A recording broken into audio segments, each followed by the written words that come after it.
Audio check. Audio check. I have no echo out here. President Foley, do you hear me at all? Or sorry, Director Foley? No.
Recording in progress.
Hello. Hello. Good afternoon, everyone. I think we have Second. another minute till 4, so we'll get started in a minute now that we form. Okay, I have to fix my hair when I see this. Okay. Oh well. And I do see some members of the public here, and I just wanted to let folks know you're welcome to join us for the next few minutes. But we are going to very rapidly be entering closed session, and we don't plan to start the further open session part of the meeting until 5 o'clock or when the closed session starts. So you're welcome to leave and rejoin us at 5 if you're here for other items besides the closed session.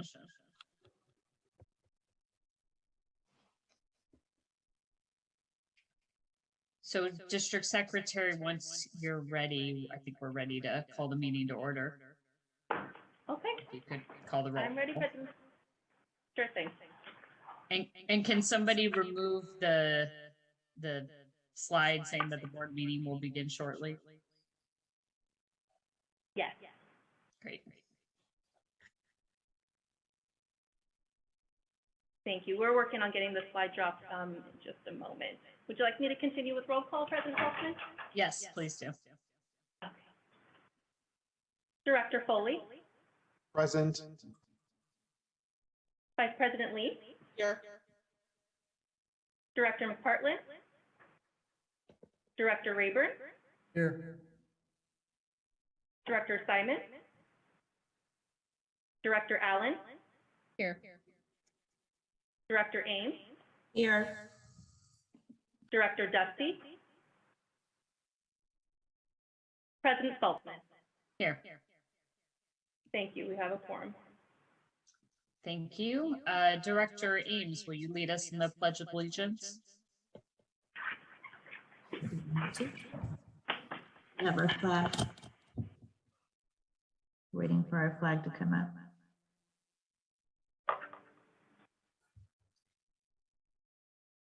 I pledge allegiance to the flag, of the United States of America, and to the republic for which it stands, one nation under God, indivisible, with liberty and justice for all. Thank you. So please note, pursuant to all necessary findings having been made by the Board of Directors of the San Francisco Bay Area Rapid Transit District for itself, as well as all subordinate legislative bodies, to continue remote public meetings in the manner contemplated under urgency legislation, Assembly Bill number 361. Public participation for this meeting will be via teleconference only. And for the public who's joined us here today, if you have called in to raise your hand, you can dial *9, and then when you're called on to speak, dial *6 to unmute. And if you're on Zoom on a device, you can use the raise hand feature to speak. We usually limit public comment to 3 minutes per person. We might have an item on the agenda tonight where we have a lot of speakers, so it might be limited to less than 3 minutes. Before we move into closed session, are there any introductions of special guests?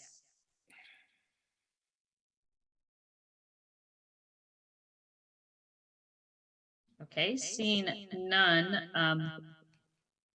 we will in a moment head into closed session under item 2A, conference with labor negotiators. Before we do that, is there any public comment only on the closed session? If you have general public comment or public comment on anything else on the agenda, this is not the time for it. So I do see a hand raised. So let's see if that person has comment on the closed session.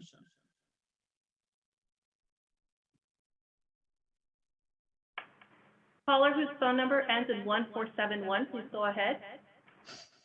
Mine is a general comment. Okay, so just thank you. And for folks, I see still a few folks here from the public. We are about to enter into closed session. We will be there for about an hour, and we will start the rest of the open session portion of the meeting at 5 p.m. So if you're here for other items or general public comment, please join us at 5 p.m. Or you're welcome to stay here, wait for us to return. But the board now will enter into closed session under item 2A, and will return when the closed session is concluded. Will that be at 5 o'clock? Because if we leave, we might miss the chance to make public comment. It will be no earlier than 5 o'clock. I can promise you that. Okay, thank you. Great, thank you.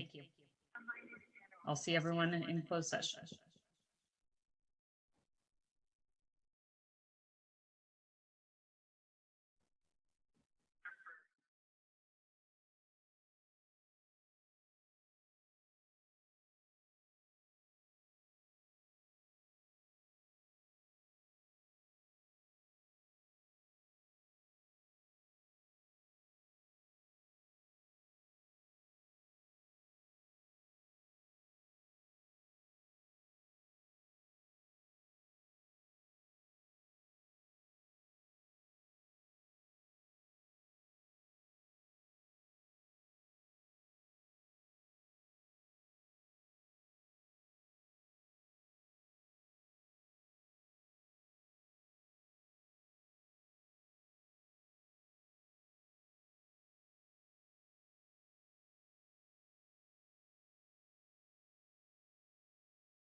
Test, test, test, test 1, 2.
We are conducting audio testing from the Bart Board of Directors room to Zoom. IT, can you hear us?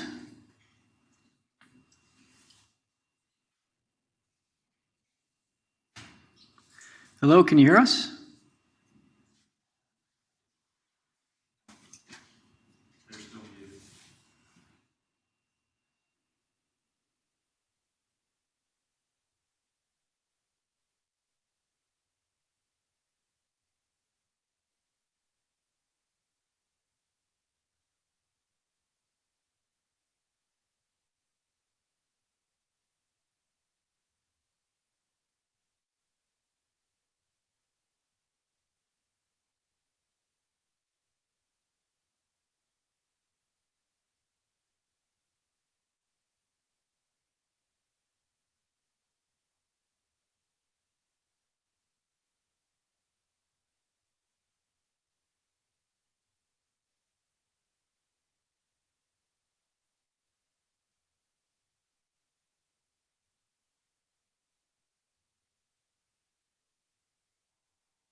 Continuing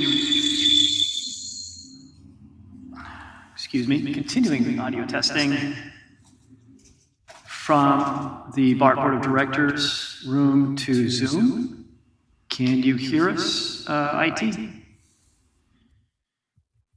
Yes, we can. I can hear you.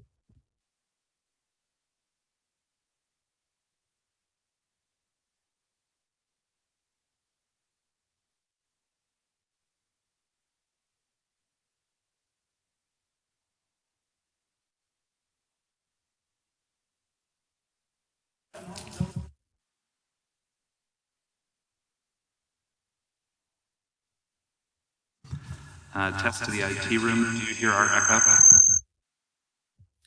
Yes, I hear an echo.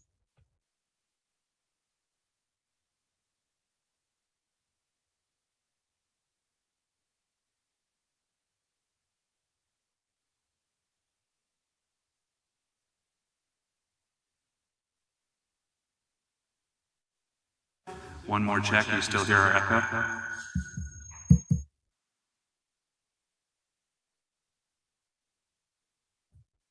Yes, I hear the echo.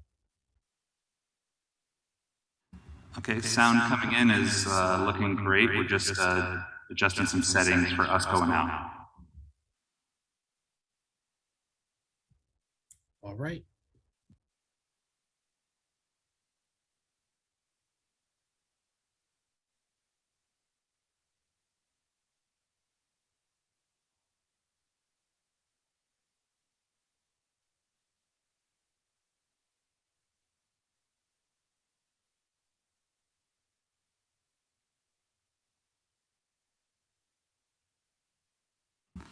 All right, one more test. Do we still have our echo? It's a lot less echo now, but I still hear a faint echo. Okay, gotcha.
Can anyone hear me?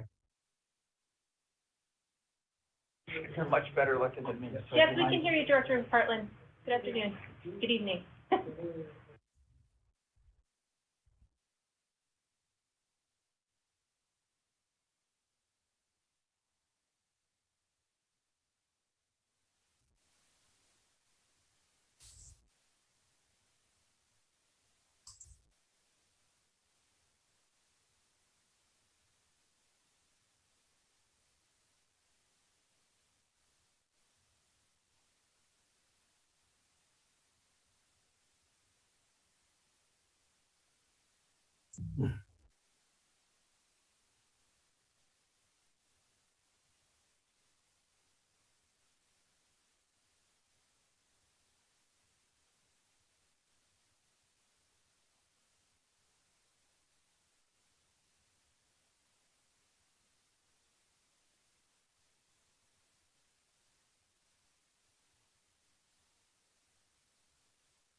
Hi, good afternoon, Charlotte. Thank you for being with us today to record the public hearing. There will be an announcement from the president initiating the public hearing, and if you could please just begin shortly before that announcement and through the staff presentation and the public comment, please. Thank you so much. Thank you for being with us. And April, I think we're ready now to reconvene in open session if you're ready for us to get started. Thank you, President Saltzman. I'll just double check with staff for one quick second, and then I will be right back. Oh, okay. Looks like we're ready. Okay, so we're now back in open session. We've concluded closed session, and there is nothing to announce from the closed session. So we will now move on to item 4, the president's report, and I have a few things to report. First, I'm saddened to reflect on the past 2 weeks that our nation has experienced 2 horrific mass shootings. On Saturday, May 14th in Buffalo, New York, 10 people were shot and killed at a supermarket. Then just 2 days ago in Uvalde, Texas, 19 elementary school children and 2 teachers were shot and killed while in their classroom. Also, I continue to be saddened by the tragic loss of life at our sister agency, VTA, due to a mass shooting. A year ago today, 9 members of our transit family were shot and killed while at work being public servants. My heart goes out to the families who lost their loved ones due to these senseless and heinous acts of violence. And I'd like to pause for a moment in honor of these victims of the mass shootings for us to all take a moment of silence.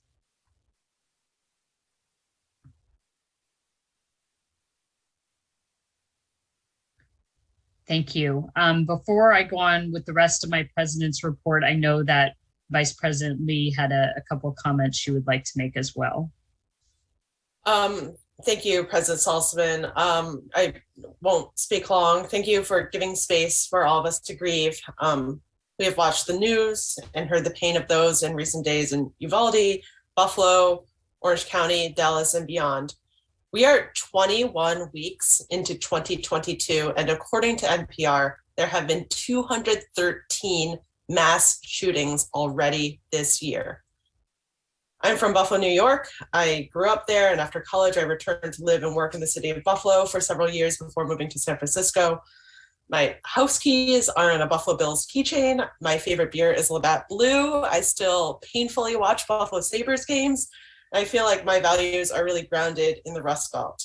The mass shooting in Buffalo hit far too close to home. A white supremacist who published an offensive racist manifesto founded in white supremacist conspiracy theories killed 10 Black Buffalo residents at a supermarket on a Saturday afternoon. It is unconscionable. I will say that giving space to grieve here, as painful as it is, hopefully is a reminder that we cannot allow ourselves to be numb to this. And while we may feel thousands of miles away from the tragedies happening across the country, and while we're just a transit board, I still think there are actions we can continue to take here. First, we must take our commitments to equity seriously, whether that's the racial equity plan that OCR is leading or Link 21's value of equity. They cannot be performative actions, but an actual way of reparations and making amends and acknowledging public institutions must play a role in combating white supremacy and racism. Second, unfortunately, Bart is not immune to gun violence. And so I know in the past, when it comes to gun control laws at the state, we have taken positions on that and would like for us to continue to use our role and this board to continue to elevate that issue. And I hope to continue supporting such laws as those. I'm sure there are many to come given the events. So thank you all for just a moment of space here.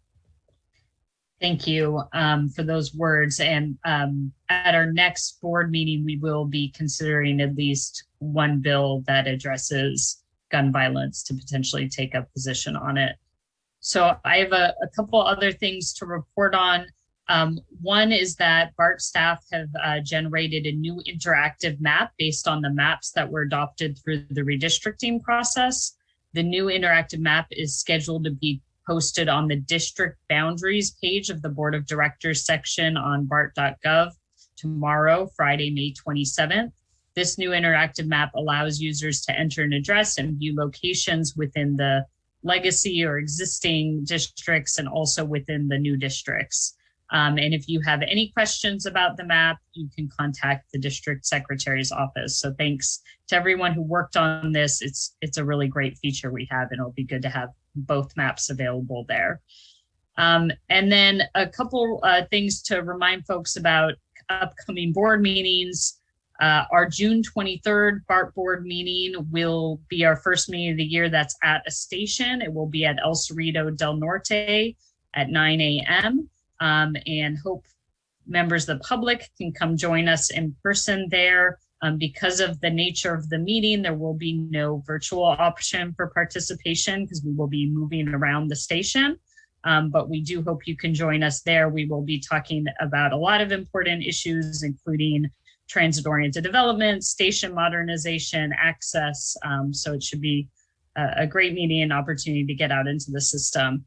And then our next evening BART board meeting will be on July 28th.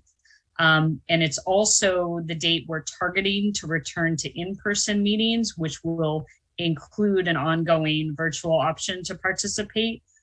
This return on July 28th to in-person will really depend on COVID numbers and health orders. So we'll continue to update the board and the public about that date. But that's what we're projecting right now.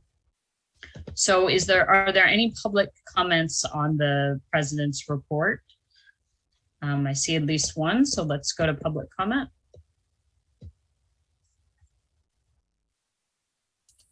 Hello, can everyone hear me? Yes, we can. Please go ahead. All right, thank you. I'm getting some feedback, but thank you, President Saltzman, for speaking up about gun violence. I was going to incorporate that into my public comments today, thanking you for the mask mandate. So as we'll get both of that out of the way now. I just really appreciate the fact that once again, Bart is taking on the difficult tasks that so many other political figures don't. I mean, the AC Transit Board won't take on masking, and you guys will. And it's so appreciated. You have given hope and courage to so many that were ready to give up, just as I know you will when you speak up about gun responsibility legislation and the need for Bart to be a leader in that space, because folks look to Bart for answers. I had to, on a personal level, had to tell some of my Canadian friends on a conference call about transit issues. I told them to thank their Canadian politicians for protecting them, because we don't have that in the US. We have 50 US senators that refuse to vote up or down on simple legislation that would put an end to most of the gun violence, like background checks, red flag laws, and an assault weapons ban.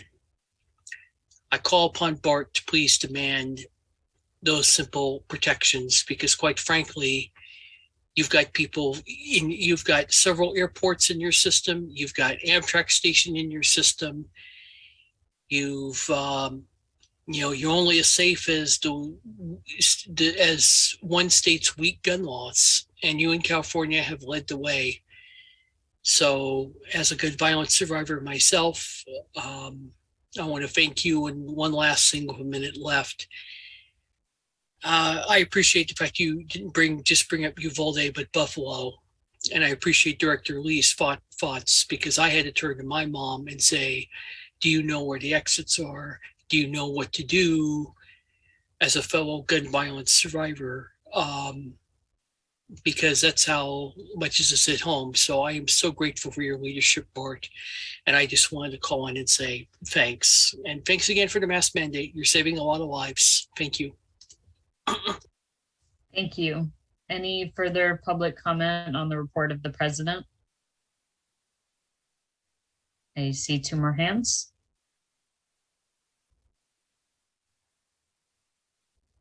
Meryl, please go ahead. Sorry, I raised my hand for something different. I apologize. It's down now. No problem. Thank you.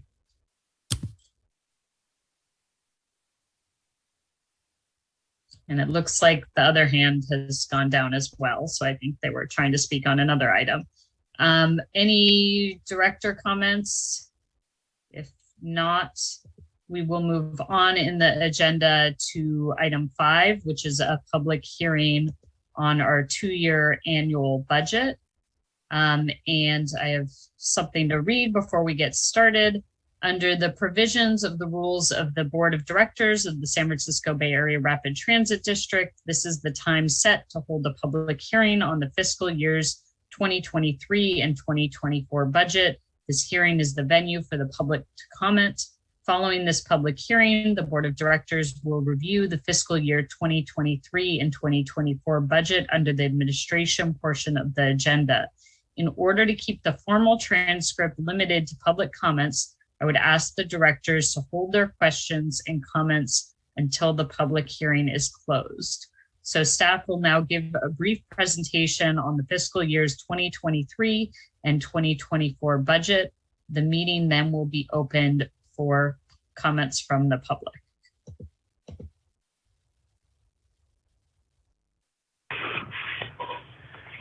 Good afternoon, directors. Pam Harehold has a event that has taken her away from this evening's board meeting. It's a happy event, so you're going to be in the able hands of Christopher Simi, the Director of Budget, and I'll turn it over to Chris. Thanks, Michael, and good evening, Director. So Christopher Simi, Budget Director here. So today is our public hearing for the FY23 and 24 budget. I'm going to quickly take you through an 8-slide overview of the proposed budget before opening it up, of course, to public comment. So starting with the executive summary here, the theme, if you will, of this budget is to continue to lead with the service levels we rolled out in August of 2021, while keeping an eye on our limited fiscal runway. I'll quickly note here that the budget does include a proposed 3.4% less than CPI fare increase, which was previously deferred from January. As a key element of the district's long-term fiscal stability strategy, the board's CPI-based fare increase policy calls for small, predictable price adjustments every other year to ensure that prices track with cost growth over the long term.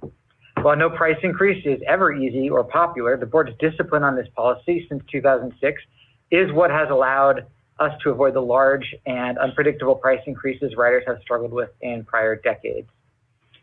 And finally, I'll note that we've made a few under-the-hood improvements to the budget, as well as introducing Bart's first 2-year budget. These changes are being made to both adopt budgeting best practices and to attempt to reduce our budget to actual variance over the course of any given fiscal year. This next slide here is the same as we showed 2 weeks ago and is just intended to highlight changes to the budget since our preliminary budget memo was released and posted on March 31st for anybody who may be referring to that document online.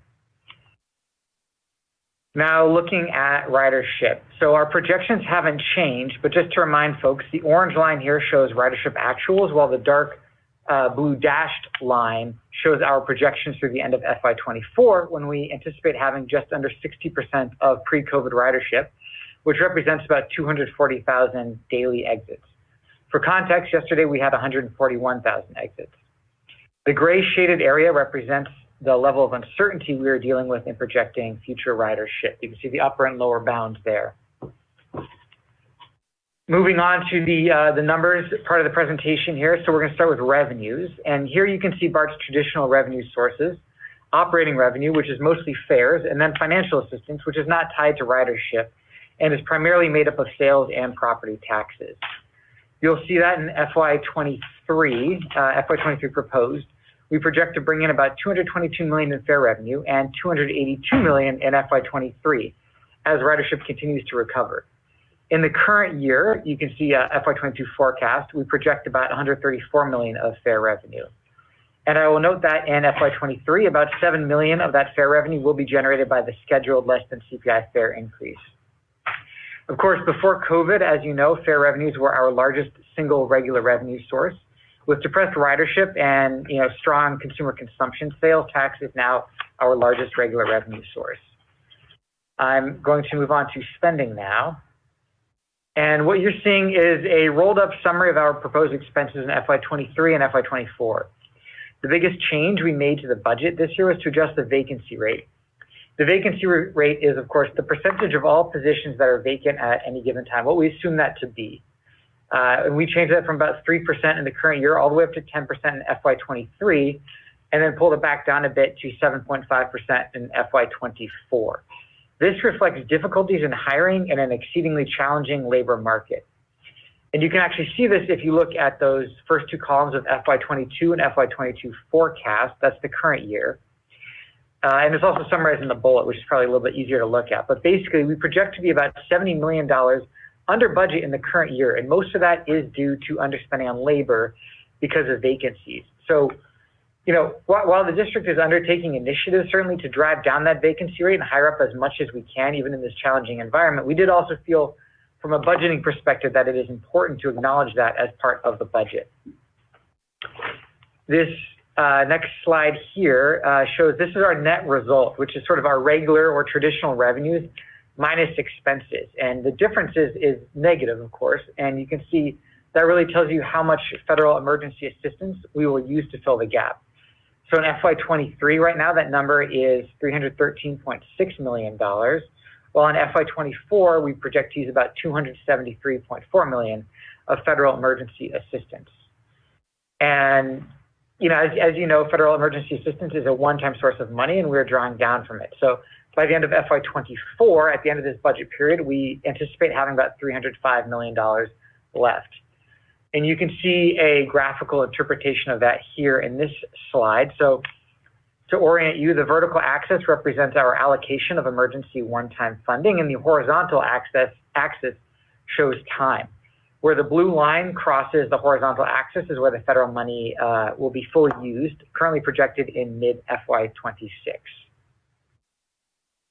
And our final slide here is just a timeline. Today is the public hearing, and we will be bringing the FY23 and FY24 budget to the board for adoption at the next meeting on June 9th.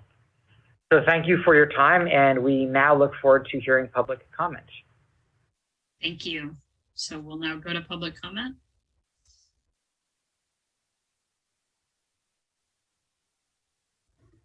Alita, please go ahead. Thank you, President Rebecca Saltzman and members. Alita Dupree for the record. My pronouns are she and her. It's good to be back with you. I'm going to talk about budget hearing today. I appreciate this brief and succinct presentation. And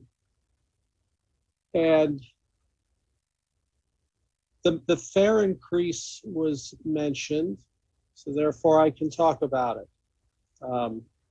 While I do like predictability and order in life,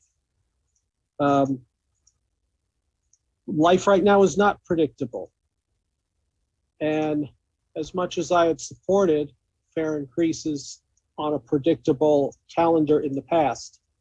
I can't support this. I am wondering if there are more opportunities that we have to make up that 7 million. Can we be more efficient with our use of electricity? How tightly are we managing the cash that is coming into the vending machines and making sure that it gets to the bank? What other things that are leaking can we try to find to make this up?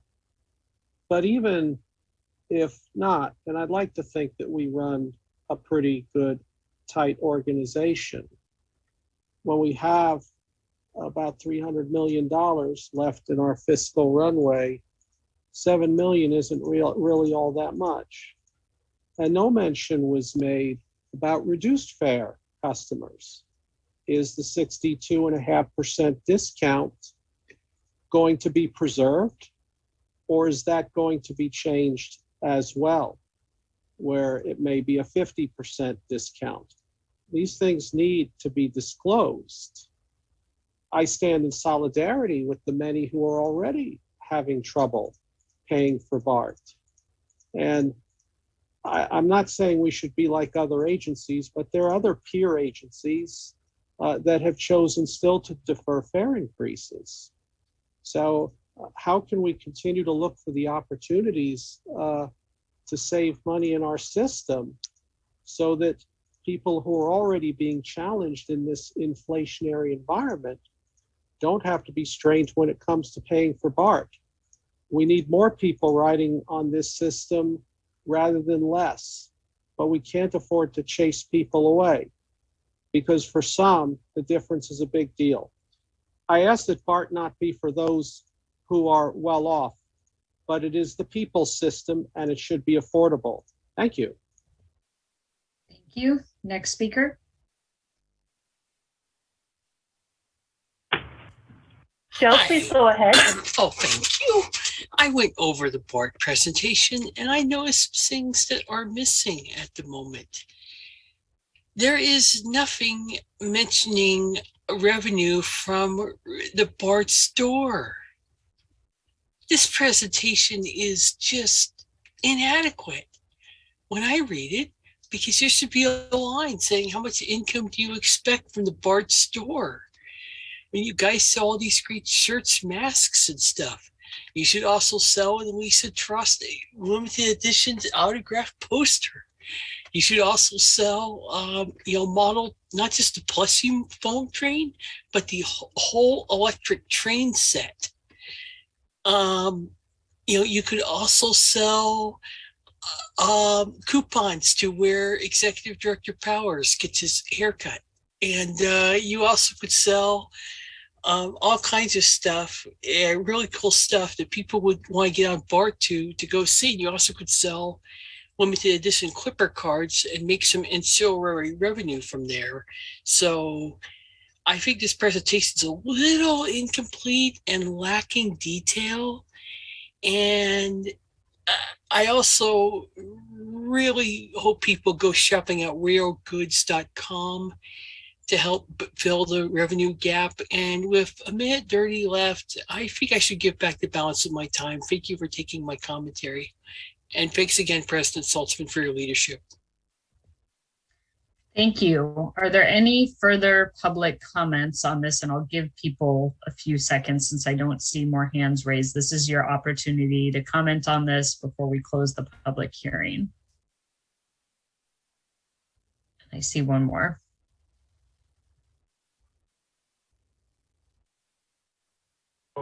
Shiny, please go ahead. I'm sorry. I'm a bit slow on these. I'm a disabled senior, and I'm a bit slow about these internet things. But am I too late for comments on the North Berkeley Bart? Actually, too early. We'll get to that in a little while. So there'll be opportunity later in the meeting. Oh, about half an hour or so? Hard to know. Thank you. Thank you. So Seeing no further public comment, I think we can conclude the public hearing. And once we've closed that, I did just want to mention, and we'll get to director comments when we get to this on the administration committee, that we do intend to continue the discounts that we have, like the 62.5% discount, as well as all the other discounts we have. And it's true, this was a simplified presentation, but we've had many budget presentations. And for those who are interested, you can check out our preliminary budget memo that's on our website in the financial section. So with that, we can move on in the agenda to the consent calendar, item number 6. And I want to see first if any directors wish to remove any items from the consent calendar. Director Rayburn? Thank you. I would like to remove item G and make a motion to approve all the other items. Okay, we have a motion for all items except G, and we have a second. Before we go to the vote, I have a feeling the public comments is on item G, but I do just want to give the opportunity to anybody else. So let's go to public comments on the consent calendar except for item G, and then we'll come back to item G. Doesn't look like we have any, so we'll go to the vote and then come back to 6G.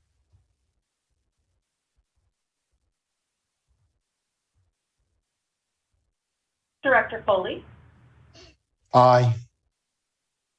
Vice President Lee, Yes. Director McPartland, Director McPartland, Director Rayburn, Yay. Director Simon, Director Allen, Yes. Director Ames, Yes. Director Dusty, Yes. President Saltzman. Yes. Thank you. Motion carries unanimously. Thank you. And now we'll go to item 6G. Director Rayburn, do you want to speak on it or ask staff to speak on it? I can share that over the past several weeks, I've asked GeoNovo to prepare a complete final report that would include information about the proportion of each jurisdiction that's in each of our districts as redistricted. And that data was provided in the 2011 plan, but it included just the barest minimum. It summarized all unincorporated areas as one element. So for example, my district today, it shows that I represent or will represent Oakland, San Leandro, San Lorenzo, or unincorporated areas along with parts of Hayward. Whereas the unincorporated areas, I have no idea what portion of San Lorenzo, Ashland, or Cherryland are in my district. And I do appreciate that GeoNovo provided some information about the jurisdictions, but it's as yet still inadequate. So it's something that I would like to ask GeoNovo to come back with a more complete report on. And it allows not only for those of us that are running for office to be able to gauge where should we, what represents a majority in each district, but it also allows for good representation to the public. I have no idea how many people in Ashland I will actually represent. Thank you. Thank you. Do we have a staff response? Or I know the folks from GeoNovo were going to be here, so maybe we have a response from them. Yes, President Saltzman, we do have staff from DiaNovo present, so I will first give them an opportunity to address the comments, and then I can follow up to supplement if needed.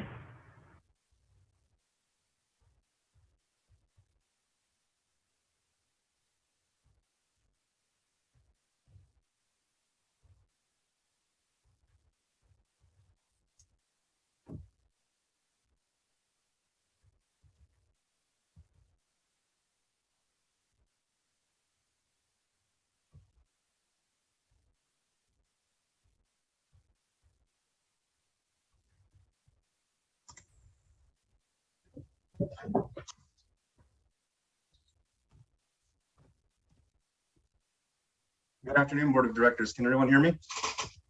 Yes. Although it looks like you now muted yourself. Okay, I think my sound is back on. Okay, perfect.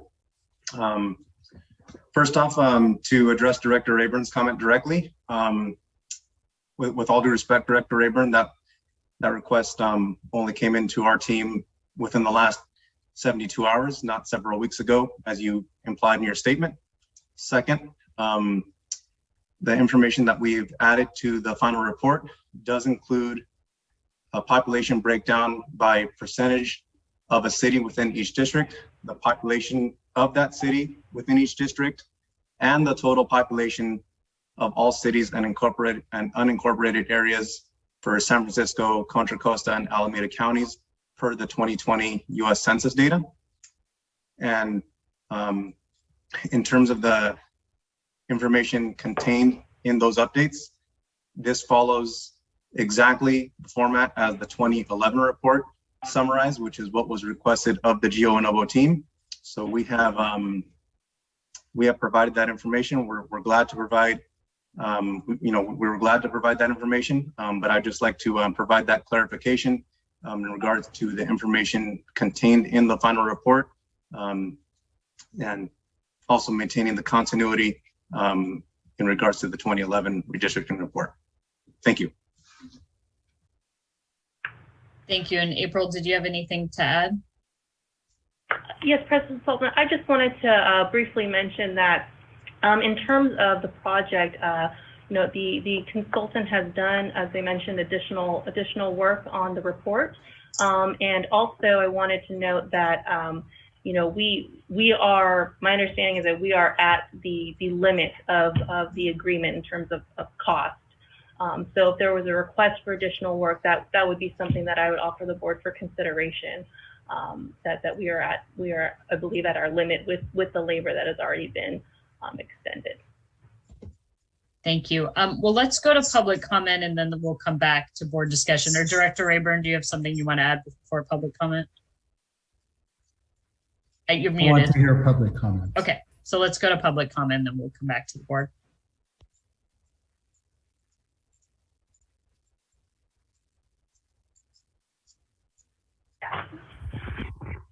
Patricia, please go ahead.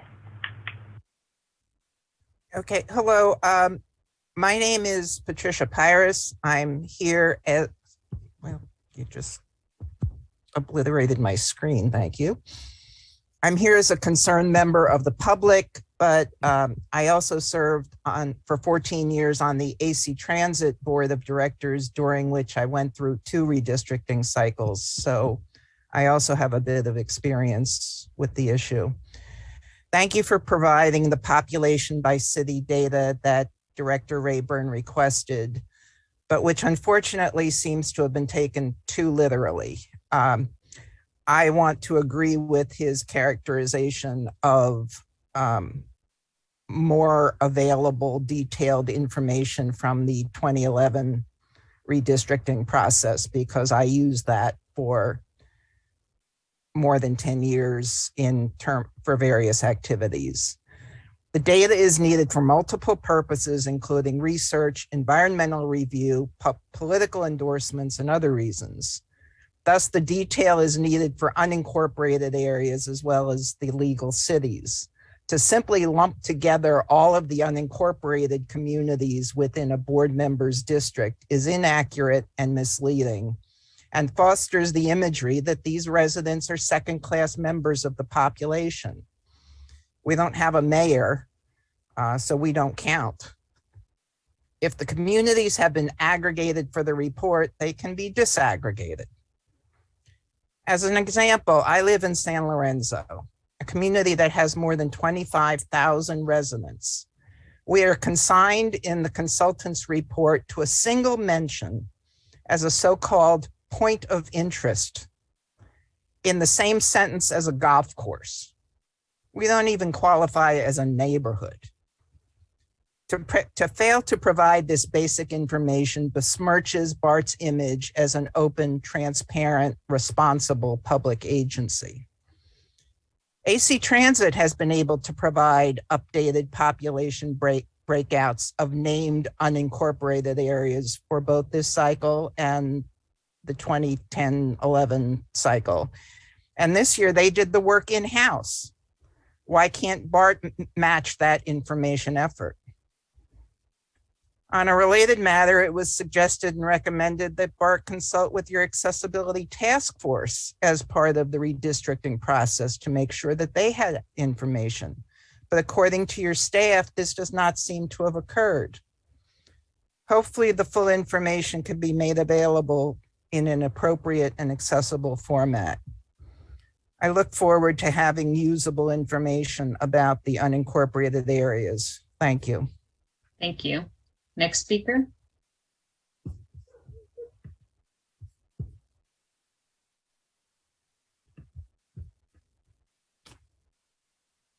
Jahan, please go ahead. Good afternoon, board members. I'm giving my feedback on the El Cerrito Todd development. I would also like to do it on the North Berkeley, but so we're not taking comments on that right now. We're just talking about the redistricting report. So on El Cerrito, we'll have general public comment coming up soon, and then the North Berkeley will come up later in the meeting. Oh, so when is number 7 is next? Sorry, I don't have the agenda in front of me. The next will be, yes, number 7, general public comment. Okay, I'll wait for that. Thank you. Thank you. So next speaker, and again, this is just about the redistricting report. President Saltzman, I just wanted to note, yes, we do. Oh, actually, the hand just went down, and I just wanted to reach out to the court reporter, Charlotte. Thank you for your time. The public hearing has concluded. Thank you. Thank you for being with us. Okay, so going back to this item, just Director Rayburn, before we go back to you, I just want to try to figure out what we realistically can do, knowing that the kind of the contract with GeoNovo is sort of run out, and maybe there's something we can do in-house. I do agree it's confusing. You know, I represent a lot of unincorporated areas, and when I first ran, it was very confusing to kind of try to figure out what the borders were. And I spent a lot of time with those maps trying to figure it out. So that's something that if somebody's running, they need to figure out, but for the public, it should be easier. So I wonder, is there some option to approve this today, but maybe with the request of staff or direction of staff to create some kind of addendum to add on this information that Director Rayburn and Pat Pyrus are asking for? Is that something that can be accomplished in-house?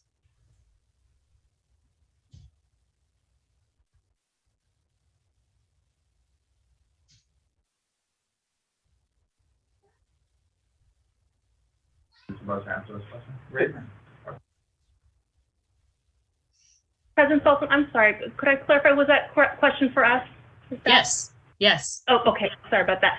Yeah, so the item is actually for information. It was just information and for public, transparency and wanting to bring it to the board and the public kind of in one fell swoop. We put on the consent calendar. But with this request for additional information, I'm happy to see if I can actually figure out those numbers myself and run the percentages. I will coordinate with Director Rayburn just to make sure that, I'm getting the information that is actually requested. I'm not an expert, but I will give it my best effort.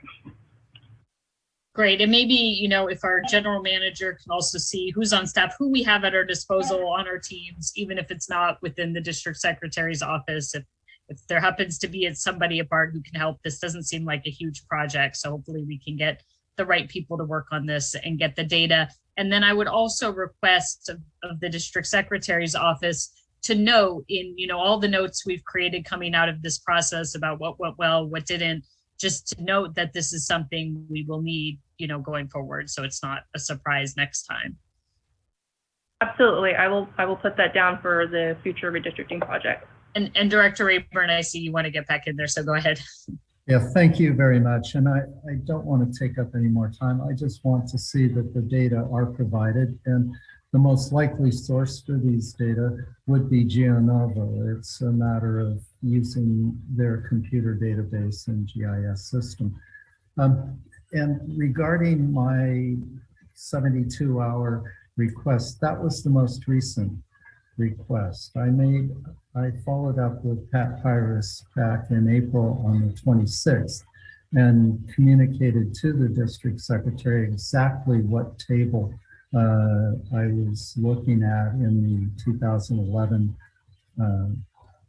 program and suggested that that should be included in the final report. And I was asking at the time, when would the final report be ready? And of course, it wasn't ready until a couple of days ago. I felt it was inadequate. So I still do feel it is inadequate, and I think we should be able to generate these data. Thank you. Thank you. Any other director comments on this item? Director Ames? Yeah, I think our IT department would be really the right source to work with the GIS information that was given to us from GeoNovo.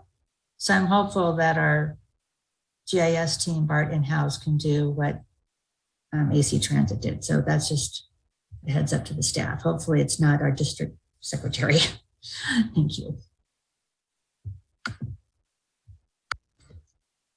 So seeing no further director comments and being reminded that this is informational, we don't need a vote, we'll move on. And then April, if you can just, share a memo with us, updating us on this, that would be great. So we will now move on to item 7, which is general public comment for items not on the agenda. So if you are here to speak on North Berkeley BART TOD or Ashby BART TOD or any other items on the agenda, this is not the time to speak, and I will ask you to stop speaking if you speak on those items. So we will get through general public comment, and then we will get to the other items on our agenda. So let's go to the public comment. Jahan, please go ahead. Thank you. So my general testimony is regarding the El Cerrito TOD. I want to let you know my strong objection to BART's objective to, quote, replace little or no BART patron parking to maximize the benefits associated with future TOD at this station, unquote. Removing most of the station parking will create severe hardships for those who must use a car for work, commuting, family, or health reasons. This will actually push cars and create massive parking issues for residents of the surrounding streets. BART's survey back in the 19 was flawed, and it counted restricted 4-hour parking as available to BART riders. If a rider worked an 8-hour day, then he or she could not use that street parking option. I live more than a mile away from BART. It's not an easy or safe walk, having to cross both Carlson and San Pablo Avenues. I go to several events in San Francisco a month and return on BART after midnight. I would no longer feel safe walking home in the dark at that hour, or even walking several blocks to my car if there's no parking. If there's no option to park, I will drive or take a rideshare service to San Francisco and other destinations. How is that going to help with promoting BART, public transit, and removing cars from the road? I ask that you have your BART staff conduct a more thorough rider survey that is based on better methodology and does not make so many assumptions. In fact, as BART itself admits on this survey, it does not, quote, it does not provide a comprehensive view of travel behavior and relies on stated preference and stated behaviors instead of observed behaviors. And that's critical because too many initial decisions and directions are being based on this flawed survey methodology.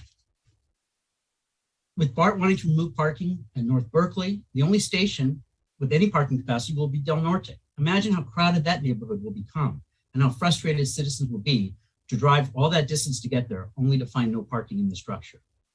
Don't make automobile drivers the enemy of this process. Bart, El Cerrito officials, and other Todd advocates often assume that drivers can easily and magically switch to walking, bikes, scooters, and other mobile transit. I also want to say, please stop using the $85,000 per parking space number. It's inaccurate. There's no methodology behind it. And when you say it's not utilized, lots of infrastructure is not utilized 24 hours a day. Your BART office is not utilized 24 hours a day. Schools are closed for months at a time. So to use that factor to deny people parking and reduce the amount of parking for residents is I think, a flawed, again, another flawed part of this methodology.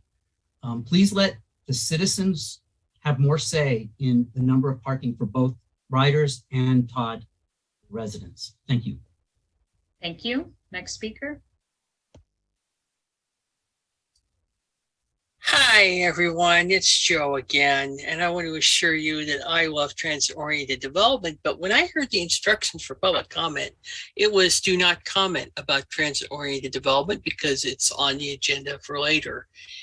So I won't.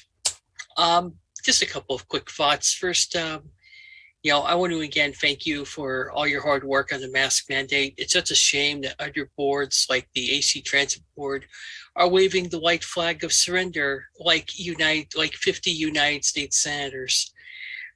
They are such losers, the AC Transit Board, such horrible losers that will not stand up and fight COVID-19. And what we had, some of us advocates had to go through last night was just agony. We had trolls, we had both on the board and in public comment, and I'm so grateful for the Bart public comment staff managing public comment so well versus the loser AC Transit. In fact, that's their new name, Loser. Because, to wear a mask on transit is like being asked to protect and love your neighbor. And I so appreciate you guys stepping up on that. I also want to, as a point of personal privilege, note that next month will be 10 years of Alicia Trost's service at Bart. And I don't know if I'll be able to congratulate her next month. So Oz will pass on a congratulations this evening. I am getting a bit tired and sleepy, so hopefully this will be my last public comment.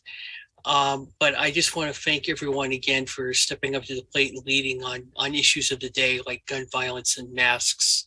It is very much appreciated. And I hope I've been clear about that, and I'll yield back to my last minute. Thank you for your awesome public service. Thank you. Next speaker.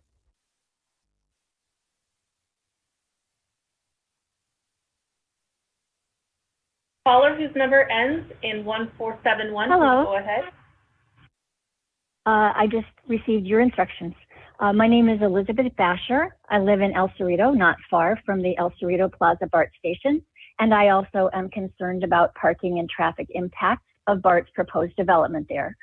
Some of us have participated in BART's community engagement process, including Zoom meetings and the latest survey.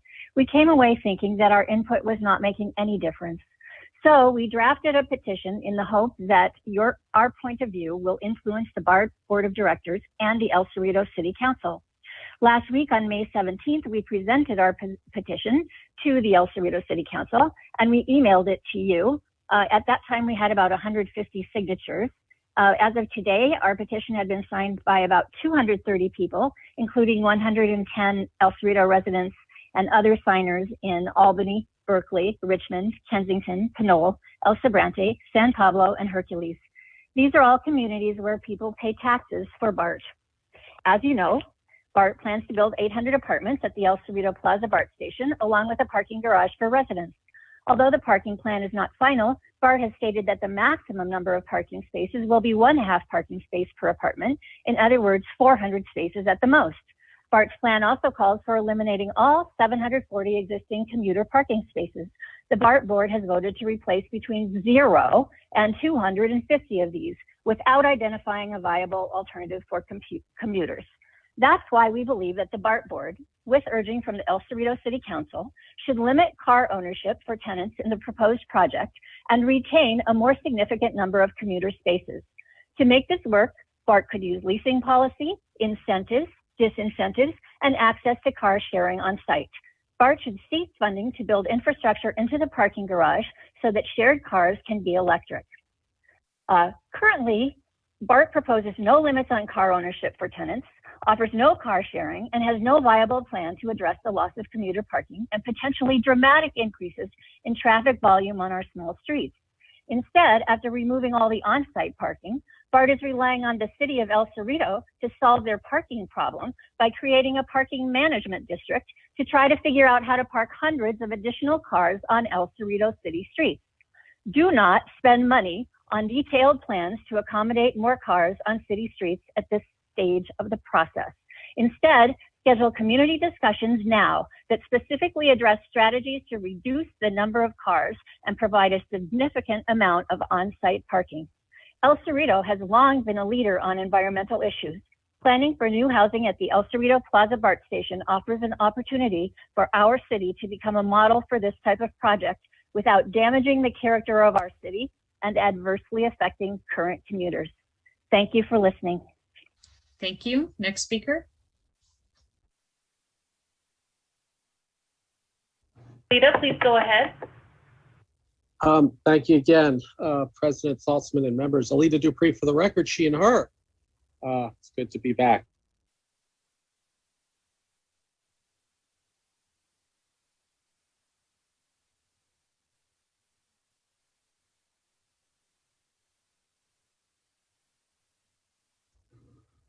It looks like I was dropping out here. I hope We can hear you me. now. Yes. So I talk about general matters of BART.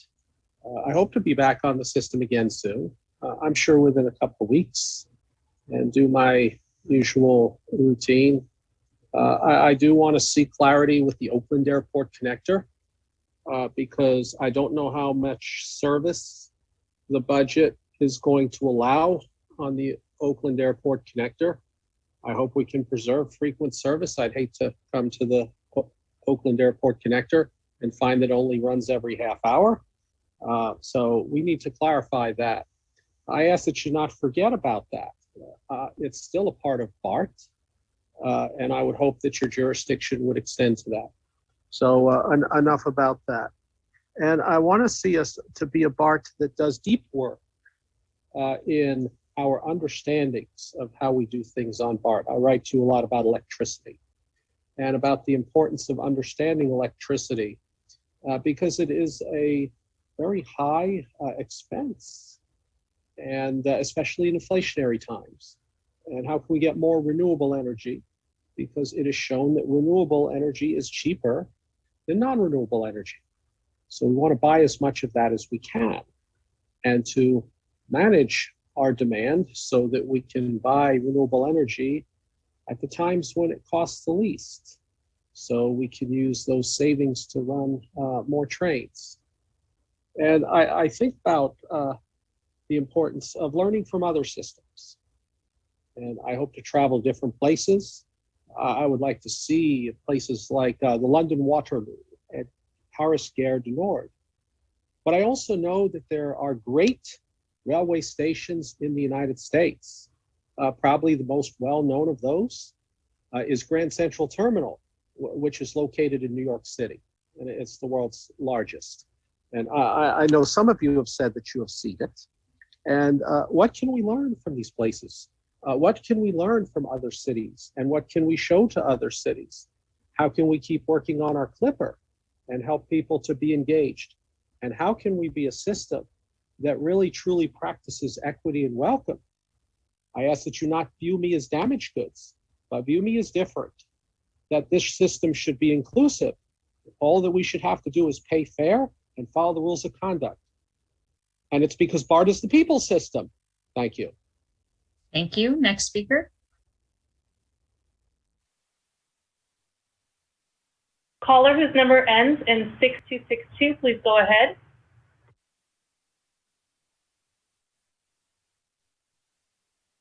Please accept the unmute request. Good evening, Directors Roland, Robert, San Jose. I'd like to thank you for conducting a BART board meeting in the evening, which did not conflict with the two-day NTC workshop, which ended earlier today. But I would also please like you to consider rescheduling the first board meeting of the month so as not to conflict with the Trans-Bay Joint Powers Authority, or TJPA, board meeting. Once this conflict has been resolved, it will be possible to amend the TJPA bylaws to add a BART director to the TJPA board. And this new board member will be able to provide input on the operations of an additional 18 standard gauge BART trains on top of the ACAB trains and 4 high-speed trains through the new Trans-Bay crossing. And that conversation should include the discussion of turnback tracks in the Brisbane area. Thank you. Thank you. Next speaker. Arlene, please go ahead. Hi, my name is Arlene. I'm in Fremont. I just had some questions. Can BART bathrooms have coat hooks? And can there be a coma bathroom? And also, can they change the BART toilet paper? Because I like the rolls better than the little squares. Thank you. Thank you. All good suggestions. And I know I've in several stations gotten hooks added, but it sounds like we need to add them at more stations. I think that concludes general public comment. So before, oh, sorry, I see one more hand raised for general public comment. And then I will close this. Hey, BART Edward, directors. please go ahead. Hey, my request is at a future BART meeting to have an information item on potential infill stations. I especially would love an information item on a station between North Berkeley and El Cerrito Plaza on Solano Avenue. I think that has great walkability. It's a great neighborhood. And it's a shame. I was there last night. I was like, it's 20 minutes walking to one BART, 30 minutes walking to the other BART. And I'm like, why? It's such a good area with so many shops. So I'm sure there's a bunch of other locations that would be great as well. But that was one that came up to me last night. So thank you so much, board directors, and thank you. Thank you. I think that concludes general public comment. Before we go to the next item, item 8, the general manager's report, I did want to let folks know I am going to move around the order of the agenda. So after item 8, we'll go directly to item 10A, which is the North Berkeley and Ashby transit-oriented development projects. I understand there are several people here to speak on it, so we want to get to that. And then afterwards, we will get back to the administration items. So I will turn it over to our general manager for item 8. Thank you, President Saltzman, members of the BART board. A couple of items to keep you posted on. So last week, BART joined dozens of public agencies from across the Bay Area and participated in the Golden Eagle Emergency Preparedness exercise for public information officers. It was really geared for our public information officers and communications folks. So the exercise simulated the response to a 7.0 earthquake in the Oakland region. And exercises like this one are part of how we are preparing as an agency for the hopefully unlikely event that something like that occurs. So we are definitely participating in part of those solutions that are going on out there. So we've been successful over the past weeks in getting some federal money. We got 2 FEMA grants totaling $3 million, and they're geared towards, or eligible expenses are COVID-related expenses such as cleaning supplies, signage, and overtime. And so we're putting our, hat in the ring, so to speak, when and where we can, President Saltzman. And, over the past 2 weeks, we received $3 million on that. So great work to Pam Harehold and the grants team on that. So Bart's has a long history of a summer internship program. And this summer, we're hosting 12 high school students and college students for a 6-week summer internship program, and it runs from the 27th of June to about August 5th. Part of the program includes the Career Day on August 1st. And really, this is all about a partnership. And this partnership is with community-based organizations and educational institutions that are in Alameda, Contra Costa, Santa Clara County with, and the goal here, as you know, directors, is really investing in our community youth and to develop future BART transit employees or AC transit employees or any public transit employees. So we're trying to invest in the future here. Ridership updates, the week of May 9th was our highest week of total ridership. During the pandemic, we had just under 800,000 exits for the week.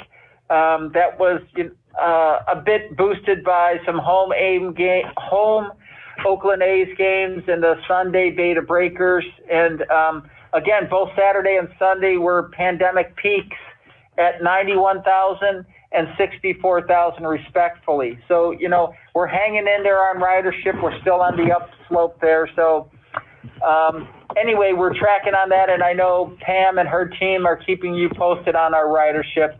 And then the last update, just to keep you posted, our green bond issuance on May 25th, which was yesterday. The district's 22 Measure RR bond deal for $700 million officially closed. The district received the proceeds from the bond sale, which were deposited to the U.S. Bank. The trustee for the U.S. Bank, who is the trustee for the project funds for RR, and the deal was successfully priced and sold. So great work by Chris Gann and all of his team. And the green bond issuance was another, success story for Bart and the Bay Area. So with that, President Saltzman, I'll turn it over back to you and answer any questions that the board may have. Thank you. First, we'll go to public comments on the general manager's report. Please go ahead. For the project funds for RR. Thank you again, President Rebecca Saltzman and members. Alita Dupree for the record, she and her. I love a good general manager's report. I listen to general managers' reports from all over the country. Basically on two major things. We're doing better with ridership. I'll have to look up the percentages. When I hear about 91,000 on the weekend, that's encouraging. But how can we keep that on the upslope? The percentages are important because in New York City, which has a system called a subway, which I'm sure some of you have seen, they're up to about 60%. And their railroads are, I think, also running 50 to 60%. I would hope that we can get up to 50 and 60%. So I think we need to clarify the percentages in this report. And I'm looking forward to seeing the green bond money put to work, that it closed and you got the direct deposit. I mean, who doesn't like a direct deposit? And now you'll be able to start to do some deep work in helping to build a better BART, which is what I want. And I'm intrigued about this high school partnership program. There wasn't anything like this when I was in high school. I'm dating myself. It would have been nice if I could have, as a 15, 16-year-old, learned about the subway instead of skipping fare. It's good to teach people positive things about BART and public transportation. Yes, it's positive energy. So we want to keep doing that because I hope that people have a lifelong desire to use public transportation. So let's keep investing in our community in that way. So thank you. I feel that, again, what was being said is reflective of this ideal that I say often, that BART is the people system. Thank you. Thank you. I don't see any further public comments. Or are there any director comments or questions? Okay, well, thank you for the great report. And now, as I said before, we're going to move to item 10, Planning, Public Affairs, Access, and Legislation, and we will come back to item 9 at the conclusion of this committee. So I will turn it over to Chair Foley. Thank you, Madam President. As you mentioned, we have one item, and this is an informational item on tonight's PPAL agenda, and that is the Ashby and North Berkeley BART Stations Transit-Oriented Development Update. And for those folks that are on the line and would like to make public comment, I want to remind you to dial *9 to virtually raise your hand. And for those attending via Zoom, you can use the raise hand feature. So with that, I will go ahead and turn it over to staff for their presentation. Thank you, Chair Foley. Carl Holmes, AGM Design and Construction. We're proud to present an information item on North Berkeley and Ashby. And before I hand it off, I just want to remind the board that we plan to come back at June 9th for an action item. And with that, we've got Shannon Dodge and Rachel Factor that will be presenting this item. Thank you. Good evening. My name is Shannon Dodge, and I'm a Principal Property Development Officer working in the Real Estate and Property Development Department. The purpose of tonight's presentation is to provide information ahead of proposed board action that's on your agenda 2 weeks from today. On June 9th, staff will be recommending that the BART board approve 3 items related to transit-oriented development at the Ashby and North Berkeley stations. First, the joint vision and priorities that was developed collaboratively by BART and the city with community input. Second, the maximum levels of on-site BART rider parking that will be required to be incorporated into the TOD project, including presenting the analysis and community outreach that has been done to determine that. And finally, a new memorandum of agreement between the city and BART. These key actions represent the next steps toward development solicitation. Advancing these 2 transit-oriented developments represent major opportunities to improve access to BART and to bring new riders and revenue to the district at a critical time. For tonight's informational update on planning for the Ashby and North Berkeley BART TOD projects, I'll start by providing background on these 2 stations and progress to date. And then along with my colleague Rachel Factor, I'll provide some detail on each of the 3 actions staff will be asking you to take at your June 9th meeting. Finally, I'll cover the next steps, including some considerations that are specific to Ashby Station. So both Ashby and North Berkeley stations have over 5 acres of surface parking each in their main parking lots. At North Berkeley, to the northwest, and not shown on this aerial image, there are 2 satellite lots under the shallow tunnel traversing the site. And our intent is to retain the parking spaces in those lots. In BART's station access typology, both of these stations are classified as urban with parking station types, with very high percentages of people walking, biking, and busing to access them. In BART's transit-oriented development guidelines, they're classified as urban neighborhood / city center place types. And it's that TOD place type that got enshrined in Assembly Bill 2923 in 2018. And that sets minimums for zoning. Each station has some unique considerations, and I'll mention a few. So at North Berkeley Station, the Ohlone Greenway, a regionally significant trail, does connect to 2 corners of the site, but it doesn't connect through or around the site. So making that connection is a key goal of this project.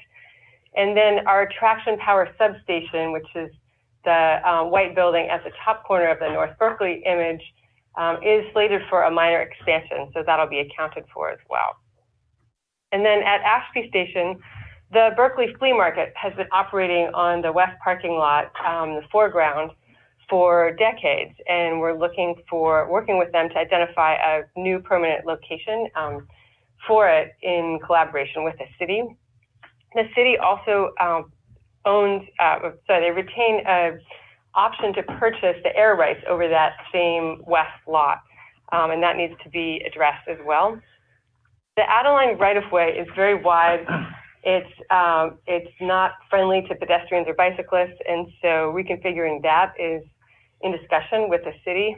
And then the traction power substation that is at the corner of Adeline and Ashby is slated for quite a big expansion, and so that'll affect the transit-oriented development design quite a bit. So the board's last action on TOD planning for Berkeley was in January 2020. And at that time, the board unanimously approved an MOU, or Memorandum of Understanding, with the city. A lot has happened since then. There was the community advisory group process with members appointed by the city that laid the groundwork for new zoning for these sites. And the purpose of the new zoning is to facilitate transit-oriented development and to bring to meet the minimum standards that are laid out in Assembly Bill 2923. That is the one that I referenced earlier in connection with our TOD place types. The Planning Commission has recommended to the City Council to adopt new zoning that would bring the city into conformance with AB 2923. So the next stop for that proposed zoning will be the City Council, which is meeting a week from tonight, June 2nd, to consider adopting the zoning, as well as approving the joint vision and priorities and the new memorandum of agreement that will be before you for action on June 9th. Critically, another step forward is that the Berkeley City Council last year provisionally reserved $53 million in city-controlled funds for affordable housing at Ashby and North Berkeley stations. And Bart has been leading an access plan for the Richmond line from Berkeley to El Cerrito, which you'll be hearing more about later. So as you can see from this timeline, we're nearing the end of the preliminary planning phase and preparing to move into developer solicitation.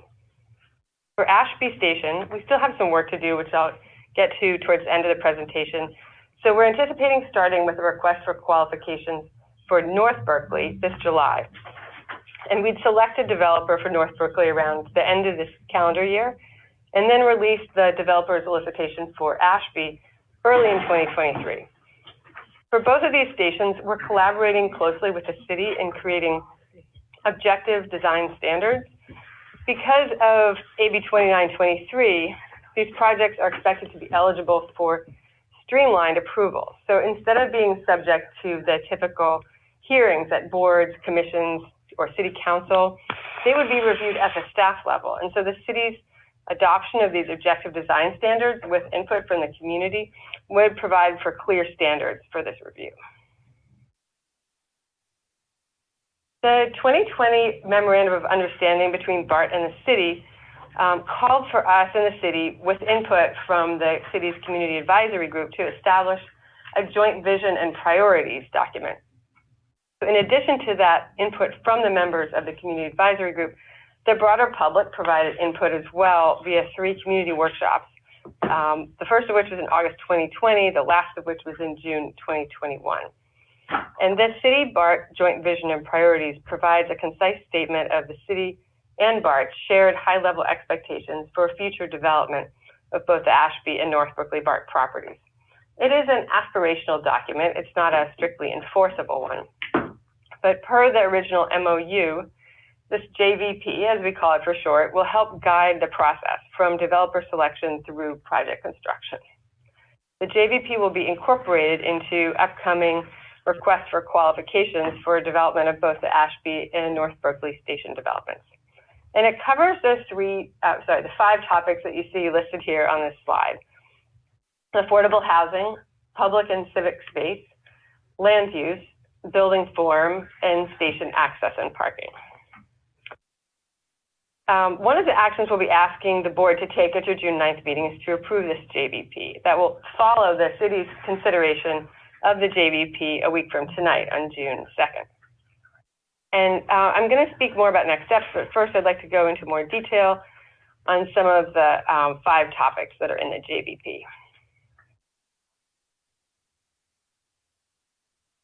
So affordable housing and housing in general, we expect that these projects will be predominantly residential, and when they're fully built out, that each station will include between 500 and 1,200 apartments with at least 1,000 bedrooms per station. We intend to require that at least 35% of those new apartment units be affordable, but it's anticipated that at least 50% of the units will be affordable. And that is definitely a higher standard than BART has aimed for previously. It's driven by that historic City of Berkeley reservation of $53 million for affordable housing that I noted earlier. In the category of public and civic space, the JVP envisions high-quality outdoor gathering places at each of these stations. In particular, at Ashby, a permanent home for the flea market, which we're working with the Markets Board and vendors to identify. And at North Berkeley, a connection for the Ohlone Greenway Trail for pedestrians and cyclists. In building form, the JVP calls for the future transit-oriented developments to vary in height, to be broken up into small blocks, to provide for diverse types of units, and to let in sunlight both into the units and to the open spaces. And then with respect to station access, the substantial amount of housing that's planned at these sites is really made possible by prioritizing new housing over full replacement of the existing BART rider parking. A relatively small number of riders arrive at these stations by driving and parking, and BART's focus is on investing equitably in access. And I'm going to hand it over to Rachel Factor to speak more to that. All right, thank you, Shannon. So with future development at the two Berkeley stations, as well as El Cerrito Plaza, staff has been leading a corridor-wide access plan, which has been funded through Caltrans and FTA, which we updated the board back in June of 2021, as well as October of 21. And the corridor access plan has enabled us to engage extensively with partner agencies and cities to explore larger scale improvements to our transportation network, focused especially on the needs of existing riders from the surrounding communities who have historically driven to the stations and parked. So we've been looking at both new and innovative access strategies, as well as how to make the most of existing bike networks, parking, and transit service, as shown on the map to the right, where we see home locations of people who drive and park to North Berkeley in blue with an overlay of bus routes serving North Berkeley and downtown stations. So this effort's enabled us to recommend BART parking maximums, and it's also included working with cities to better manage on-street parking around the stations. In 2021, we engaged extensively with the community and conducted analysis to understand people's access priorities and access needs to help inform the joint vision and priorities that Shannon mentioned. And the engagement and analysis has led us to where we are now, which is spring 2022, indicated here. And at this point, we have identified preliminary access strategies and the recommended on-site BART rider parking maximums. We presented the access and parking recommendations to the community in March of 22, and we're bringing this to you now as an informational item for approval in June, indicated here in the black star, noting that the BART parking decisions are at the sole discretion of the BART board. And the maximum parking levels will provide the development teams responding to the solicitations a critical parameter for the design of the development and expedite the delivery of homes once selected. And through the summer, we'll be confirming the access options and taking a deeper dive on funding and implementation possibilities to finalize the plan in the fall timeframe. And through the corridor access planning process, we have heard extensive input from the community and stakeholders about access for the Berkeley stations, with around 20 community and advisory group meetings, in-person events, online open houses and surveys, office hours, and boards and commissions meetings. And the community has provided a lot of input on how to improve all forms of access to the stations in the last few years. And this slide's highlighting some of the key public ideas for how to improve multimodal access to the stations, as well as some of the concerns we've heard. And all this input feeds into the staff recommendations for the parking maximums and all the other multimodal access strategies we'll be looking into. So now I'm going to explain the process for recommending the maximum level of BART rider parking for both of the stations. And we updated the board in June 21 about parking decisions for Berkeley and El Cerrito stations, and we shared this framework at that time. And this is the process we used to determine the El Cerrito Plaza parking maximums that the board voted on back in October of 21. And the policy priorities guiding this framework are shown here on the left in blue, and these have led into and informed the process that we've taken to determine the recommended maximums. And so the process shown here in green is a blend of technical evaluation and community input around 3 questions. Who would be impacted by parking loss, and what options do they have to get to and from the stations? How will BART parking be paid for? And what are the site design trade-offs and financial trade-offs in terms of affordable housing units, community benefits, and other possible investments? So for the purposes of this presentation, we're going to focus on the first question, since parking maximums are an outcome of the analysis that are specific to the Berkeley stations. Whereas the funding and trade-off considerations were presented in detail in the October meeting for El Cerrito Plaza, and we've also included these slides in the appendix of your packet. So now I'm going to get into the analysis piece. Our objective is to provide enough on-site parking to reasonably accommodate those who may not have other options to get to BART. And our analysis is intended to reveal feasible options that different people in different neighborhoods would have to get to the station, and it's less about predicting exactly what people will be doing. So here at Ashby, we found that 81% of the people who on any given weekday drive and park live within a 15-minute walk, bike, or bus shed. You see that within the dashed line, noting that the blue circles indicate their home locations, and the darkest red, for example, indicates a 15-minute walk distance to the station. And we estimate that 7 in 10 of these drivers would shift to getting to BART in another way by walking, biking, getting the bus, or getting dropped off. And our survey data showed that when parking is reduced, most people will make other choices to get to the station. And future access investments made as an outcome of this study will only make those choices easier. And 1 in 5 of people who park at BART are considered parking dependent in the sense that they have mobility challenges or complex journeys, and they would continue to need to drive and park. And around 1 in 5 of people who were driving and parking to BART would instead work remotely on any given day. And this shift away from driving and parking would be even higher if we were to go with the most recent Bay Area Council data, which would be around 2 to 3 in the 5. And we're just being conservative. And around 1 in 3 drivers in the highest income brackets who park at Ashby would instead park at a downtown Berkeley garage lot and using around 80 spaces or so, which is about 6% of the capacity in the 2 garages. So taking all these assumptions into consideration, we arrive at 85 spaces at Ashby Station of the existing 535 spaces. So now looking at North Berkeley, we've done the exact same analysis, and 64% of people who drive and park live within this dashed line. Around 5 in 10 of those drivers would shift to getting to BART in another way. And 1 in 4 at this station are considered driving dependent due to mobility needs or more complex journeys. And we've made the same assumption about remote work, so 1 in 5. And then we estimate of those remaining of the highest income bracket drivers and parkers would around 125 would be using the spaces in the downtown Berkeley garages. And we've also, it's not indicated here, but some would also use the new Trans Bay lot at the I-80 interchange with Buchanan.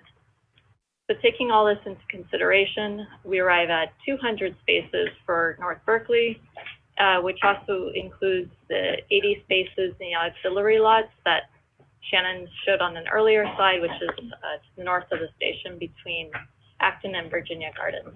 It's about 29% of the 700 spaces. So using this framework and analysis we've presented, we're recommending the BART parking maximums for board approval on June 9th. so 85 spaces at Ashby and 200 spaces at North Berkeley. And once developers are on board, the design work will identify a mix of on and off-site access improvements, including the final on-site parking number. And the number of spaces will be confirmed based on a better understanding of funding opportunities for access improvements, as well as more city and community input on the design trade-offs and community benefits. I'm going to hand it back to Shannon. Thanks, Rachel. So I want to speak to the proposed new memorandum of agreement between the city and Bart. The milestones envisioned in our existing MOU with the city of Berkeley have been largely completed. So we recently provided the board with a proposed follow-up agreement to that original MOU. And this one we're calling a memorandum of agreement, or MOA. This one will serve to clarify future collaboration between the city and Berkeley to advance transit-oriented development at North Berkeley, first and foremost, as well as to set out certain agreements related to Ashby TOD. And the major topics that are covered in the proposed MOA are a timeline for development activities by actions by the city, Bart, and the developer, the phasing and funding for affordable housing, pertaining especially to that $53 million in city-controlled funds that the city has already provisionally reserved. And then the AB 2923 streamlining and objective design standards, the developer selection process for the North Berkeley TOD, minimum requirements for TOD at North Berkeley, and finally, a timeline for the remaining issues to be addressed at the Ashby station so that that developer selection can move forward as well. So the development timeline in the proposed MOA looks like this. It covers initially a couple of actions by Bart. So developer selection for North Berkeley would start with a release of the request for qualifications July 1st, so coming up quite soon, dependent, of course, on action by this board. And then June 30th, 2023 as really the outside date for the board to authorize entering into the ENA. We do hope that this and many of the other things on this list will happen sooner. Then we have a couple of actions that are on the city's plate, which is the city award of affordable housing pre-development funding for both stations. And the initial amount of pre-development funding would be awarded no later than 60 days from the Bart board action.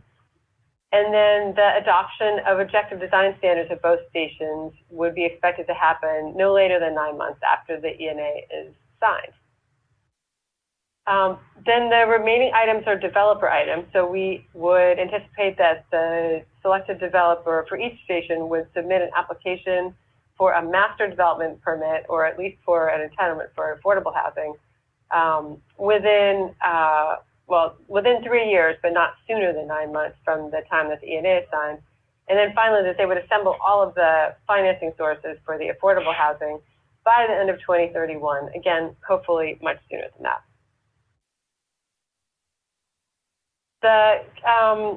As I noted before, should the board take their recommended actions at your next meeting, we'll release the North Berkeley RFQ in July, but we need more time to work through critical aspects of Ashby. So first, the Bart and the city are committed to providing a new permanent location for the Berkeley flea market. Second, at Adeline Street, there are several issues that affect design. There is a shared goal expressed in the JVP to reconfigure the stretch of Adeline from a busy 4-lane arterial into a safer and more walkable place. The Adeline Street is also affected by Bart's infrastructure, including that traction power substation, which is going to be rebuilt at a larger size, and ventilation structures. So the design needs to address those things gracefully. And then the final issue is the city's option to purchase the air rights over the west lot. So as laid out in the Memorandum of Agreement, we would aim to resolve these 3 key issues by late 2022, and then to start a developer solicitation for Ashby early in 2023.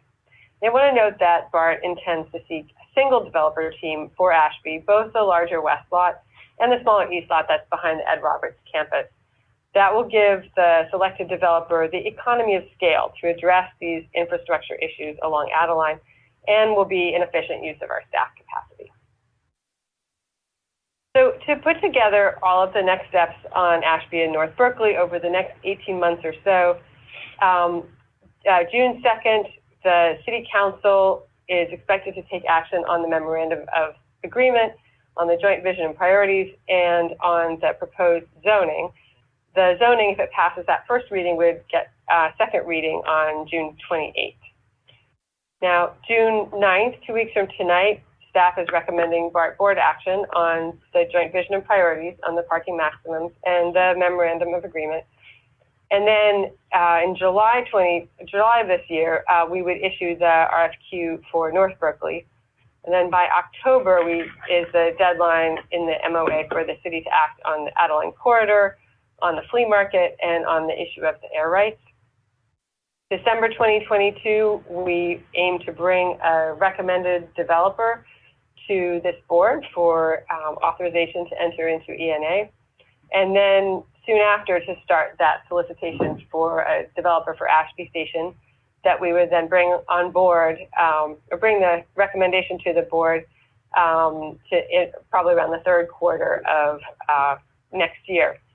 And then finally, we would wrap up the objective design standards specific to North Berkeley and bring those to the City Council for action late next year. So that concludes our presentation, and Rachel and I are happy to take your questions. Thank you, Shannon, and thank you, Rachel. I appreciate the presentation. Before we begin public comment, let me turn to President Saltzman to give her an opportunity to speak on this item. And then we also have a special guest in attendance, City of Berkeley Council Member Kisarwani. And so I'll first start with President Saltzman. Thank you. And I just have some brief comments that I wanted to make before public comment, and I'll likely have some more comments later.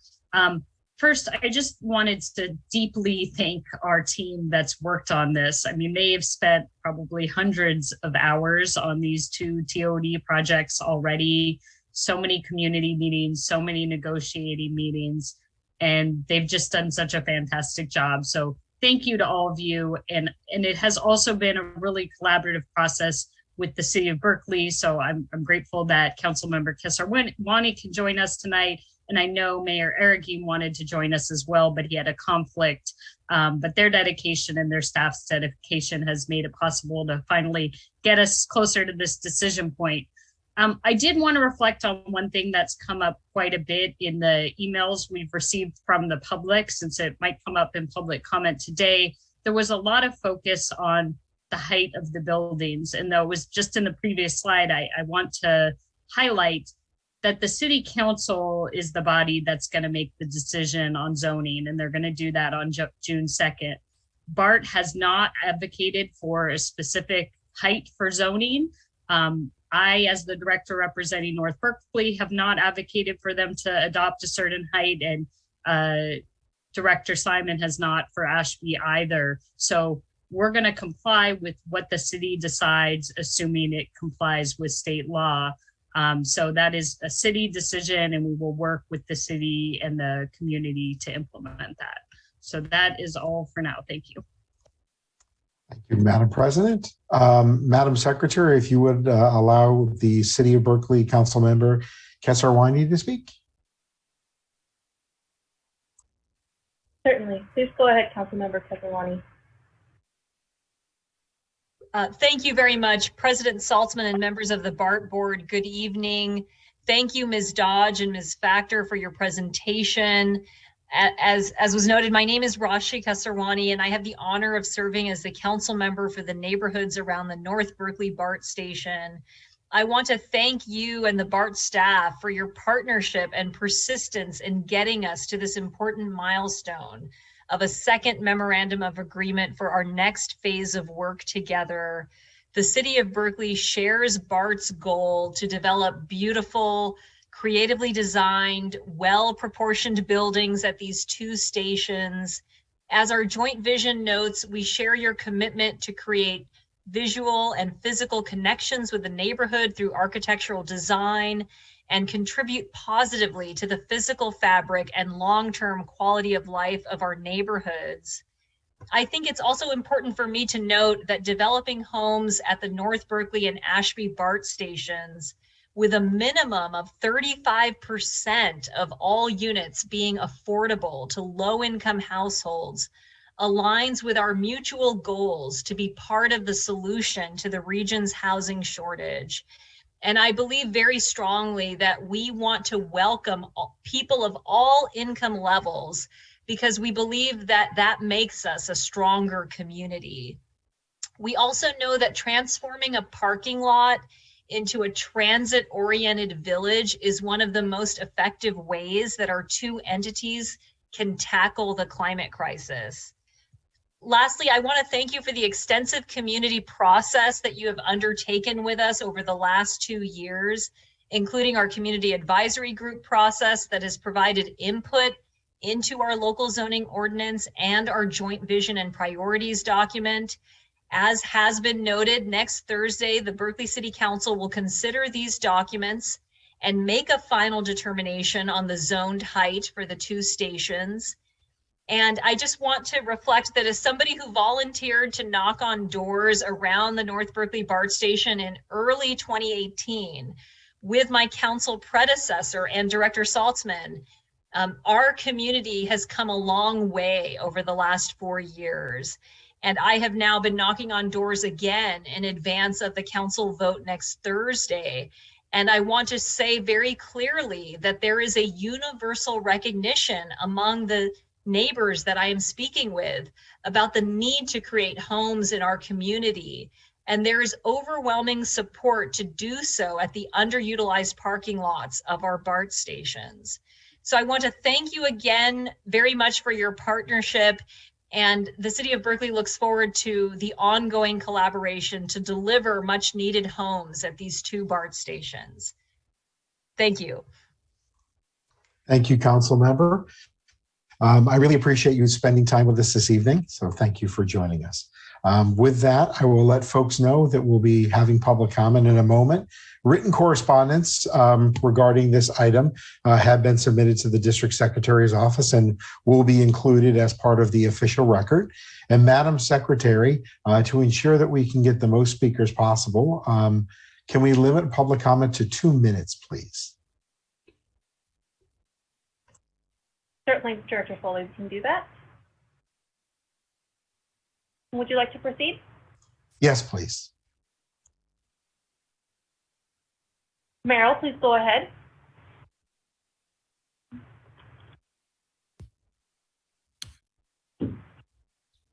Meryl. Hello and good evening, everybody. Today I'm speaking for the Berkeley Neighborhoods Council, the executive committee, which is an umbrella group working with about 16 neighborhoods in the city of Berkeley. We know that BART's job as a public entity is to provide excellent public transportation. Now BART wants to also take on the job of landlord and builder. The neighborhood surrounding Berkeley's BART welcome neighbors as they welcomed BART in the 1960s, and Mabel Howard and others worked to ensure BART was underground in the city. At the same time, we find it troubling that the elected officials for BART would even contemplate extraordinary heights and market rate housing. We know that we would like 100% affordable housing, and that will require BART to consider maximizing affordable housing and building contextual, ecological buildings. We know that the construction of high-rise steel and concrete produces far more greenhouse gases than wood-based, height-appropriate, affordable approaches to housing development. And this was discussed in the Intergovernmental Panel, on climate change report. I want to also urge you not to throw out all the parking, because you will have people from Berkeley driving to San Francisco if they cannot park their cars. People do not feel safe. People will be riding around the neighborhoods, polluting the neighborhoods, competing for parking, creating traffic jams, and so forth. We need BART to carefully consider the parking, and please remember, public land requires affordable and contextual housing. We're counting on you, Bart, to do the right thing. Thank you. Madam Secretary? Vicki, please go ahead. Can you hear me? Can you hear me? Yes, we can. Please go ahead. Very good. Thank you. You know, it was interesting what Councilmember Kesarwani said about the community recognizing the need for homes. I also walked the neighborhood in the last few weeks for another purpose. And in the next breath, they say, and there's no place for 18 stories in a residential neighborhood. If you visited the North Berkeley station, you'll see it's embedded in a low-rise residential neighborhood.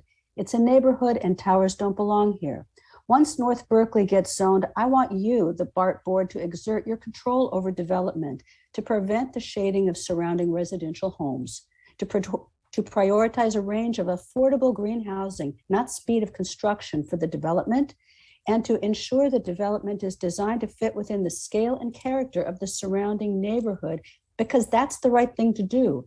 And in order to help Mayor Arreguín keep his repeated promise that the North Berkeley development would be contextual with regards to the surrounding low-rise residential neighborhood. Thank you very much. Thank you. Madam Secretary. Tony, please go ahead. Thanks so much.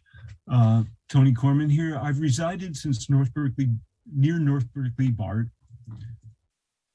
since 1986, so almost half my life. I'm a longtime user and fan of public transit, both in my hometown of Boston and here, and I've been involved in your TOD effort in Berkeley pretty much from the start. I served on the Community Advisory Group for 18 months on behalf of the North Berkeley Neighborhood Alliance, hundreds of households who share concerns about how the site should and should not be developed. I should point out the JVP was not written by the Community Advisory Group. It was written by city staff. We did not write a line of that document. So when you read that document, please take that into account. Director Saltzman publicly said, we want to build as much as possible at the Berkeley BART sites. That's a mistake in terms of the effect on the neighborhoods, climate and affordability. A transit agency honestly should not be expected to be a profit-making agency, nor need to become a landlord to support itself, but that's another subject. Building more market rate high-rise does not drive rents down, nor is there a shortage of market rate rentals. There are almost 1,200 apartments available if you can afford them today in Berkeley, plenty more being built. At MacArthur Skyline, after all these years, there are still unrented units, but there's a waiting list for the below market rate apartments, which are given out by lottery. Per recent reports from the UN and urban sustainability, high-rise urbanization is not innately green. A mid-rise approach is greener. A recent study of public transit usage in the age of COVID finds that the folks who now depend on public transit are the same folks who need affordable housing. It makes sense to house these people at the station. Director Saltzman has said that BART's bread and butter has been getting you to and from your job in downtown San Francisco. COVID has all but eliminated that need, and it's by no means clear that it will return. Let's build for the world as is today, not the world of 2018. BART is a public agency, and I urge you to use your superpowers for the public good. The last two large plots of public land in Berkeley should be developed on behalf of the people who need affordable housing, and they should integrate with their surroundings. They should not be high-rise islands that isolate the occupants from the neighborhood. What good is having more neighbors if you never get to know them? Thank you. Thank you. Madam Secretary? Chimey, please go ahead.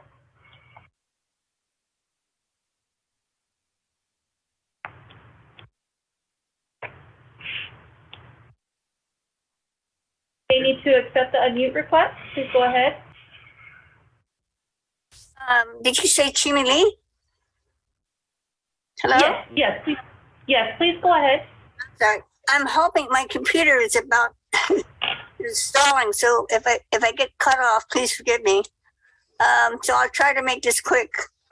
I've already sent you an email, submitted my emails to you yesterday. So I'm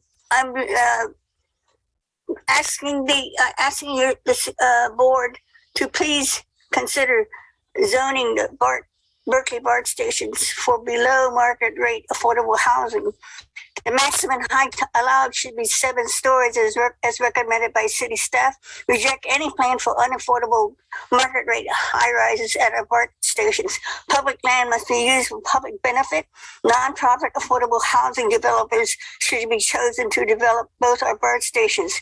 Both Berkeley BART stations must be zoned for 100% affordable low-income housing with heights that work for nonprofit affordable housing developers. A right to stay, a right to return, and a right to own for African Americans and others of our neighbors being forced out of our community by high home prices and high rents. A guaranteed future for the flea market at the Ashby BART station and job trainings for people in our community and business opportunities for those living in our neighborhoods. Thank you very much. I'm sorry I had to go so quick because my computer's audio is not very good. But I'm please consider all those considerations for 100% 7 stories and working with nonprofit developers with 100% affordable low income housing. Thank you very much. Thank you. We heard everything you said. Madam Secretary, I think we have one more public comment. Yes. Edward, Hello. please go ahead. Oh, hey.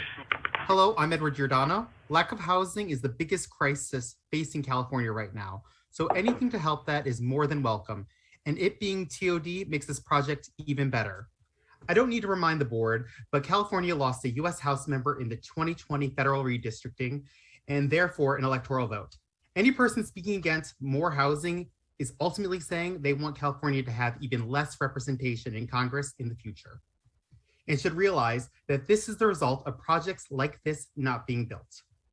The micro affects the macro. Mixed income housing is the best for everyone involved. Thank you, board directors, for the time. I yield the remainder of my time. Thank you. Madam Secretary, do we have any other public comment?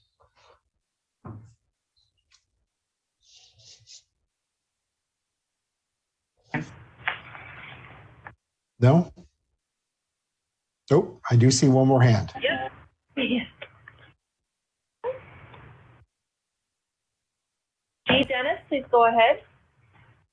Yes, I'm using my husband's computer, so it's actually Linda Cesara. I live near the North Berkeley BART station, and I've been following this process for the last 4 years. I very much agree with others about the affordable units. It's a very diverse neighborhood, many middle-income people, and we already have different levels of heights, second-story buildings, apartments, more than one on certain lots. So to keep it contextual with the neighborhood, parking is an issue. All of the other streets are now 2-hour parking because of BART already before.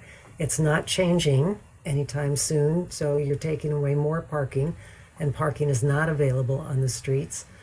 We have a problem with BART because BART has promised many changes before the pandemic. We had not enough room, crowding in the stations, and not enough trains for BART.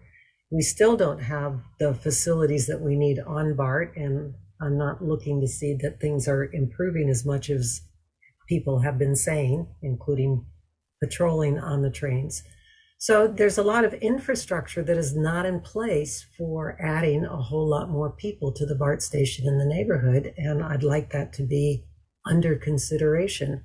That's a problem. So please pay attention to infrastructure, please pay attention to parking, please pay attention to contextual use of the neighborhood. A whole lot more people in that neighborhood, the infrastructure can't handle it. Thanks. Thank you. Madam Secretary, is that the last of the public comment? I don't see any additional hands raised at this time, Director. I do see one more hand. Oh, sorry. Okay. Betsy, please go ahead. Good evening, and thank you for recognizing me. I just snuck in at the very end. My name is Betsy Morris. I'm speaking tonight on behalf of East Bay Gray Panthers, which works in solidarity for bringing the needs of older adults and people with disabilities, a multi-generational approach to health and well-being and basic human rights of those constituencies. So I wanted to speak tonight that our East Bay Gray Panthers board and members voted to support the goal of 100% affordable housing. Obviously, it's a stretch, but we support this because because we just don't see any value at this point to market rate housing. In fact, market rate housing is the issue of the surplus of market rate housing and the fact that each additional unit of market rate housing will add, I believe, every 4 or 5 new market rate units creates a demand for another low income unit. So the current goal of 35%, and I understand you have bigger goals than even our city council has approved, but in effect, we create more demand. We do need low-income housing for all income levels, and we need them. We need to see this development there. Our board has voted to support using a nonprofit master developer. I realize there may be need for additional private funds, but a nonprofit master developer with experience in creating communities with the services and other support structures for a variety of low-income households is critical to really creating a community on these sites and bringing the greatest public good to these properties. Thank you very much, and thank you for all your hard work. I'll be in touch again. Thank you for your comments. All right, seeing no additional public comment, let's turn to board comments. Director Saltzman, did you want to speak first or join the conga line? Oh, wait, thank you. All right, let me start with Director Rayburn and then Director Lee. Well, thank you, Chair Foley, and I want to thank all the speakers and all the comments that we've received. It's been a tremendous outpouring of interest in this project, these projects. One item I want to raise that hasn't been raised is really the access. And in reviewing the joint vision as well as the MOU, it doesn't really address the full access needs, particularly at Ashby Station. And Ashby's been a very challenging station for anybody on foot or on bike to approach the station. It's surrounded by disconnected streets or just scary streets to walk and ride a bike on. And so I've always asked that we plan for having access from all 4 quadrants at any of our stations so that we maximize the number of people that can get to the station. And when I saw the map on page 13 of the presentation showing Ashby's drivers and where their home origins are, they were surrounding the station. And I could just envision if we had an east-west access along with a strong north-south access. In the MOU, it mentions improvements to Adeline, and I trust that those improvements will be forthcoming. But I see an opportunity as well to create an east-west access that would take advantage of the transit-oriented development, the reconfiguration of Bart property. And this would be to reconnect Wolsey Street to create perhaps a bike boulevard on Woolsey. It was considered it back in 2006 and even before then. But now is the time, I think, to add that to item G in the MOU as that we consider creating that access from all four quadrants. I also want to point out that the total RHNA, the Regional Housing Needs Assessment for Berkeley, comes up with a figure of 8,900 housing units that need to be built by 2031. That's a tremendous number of units. And of those units, 3,800 would need to be low income, affordable housing units. And so using even the high end of the 500 to 1,200 units per station, we would only get to, and using the high end of maybe 50% affordable, we would only provide 1,200 units of affordable housing at these two stations. So I think our goal has to be to really provide for the affordable housing and create the crossroads that would make these stations the destinations that when I travel to Vancouver and I see the density built around each of their transit stations, beautiful communities have grown up around those stations. And we didn't plan Bart in that way 50 years ago. And now is our opportunity to reshape the landscape so that people can walk to our fare gates, get on Bart, and travel from, say, North Berkeley to downtown at 60 miles an hour. So that's a tremendous opportunity for us all to consider in the future. That's all I have. Thank you. Thank you, Director Rayburn. I'll now turn to Director Lee, followed by Director Ames. Thank you, Chair Foley. I've got sort of a smattering of comments and thoughts after hearing public comment. So first, I want to really thank all the people who took time to call in this evening and the many, many folks who have written emails to the board. This is, you know, we've heard so much from members of the public over the many months and years that this project has been underway. I will just point out that I have really been reading all of the emails, and I will say that some of the emails use extremely offensive, derogatory language that is repurposing language used for sexual assault to describe this TOD proposal.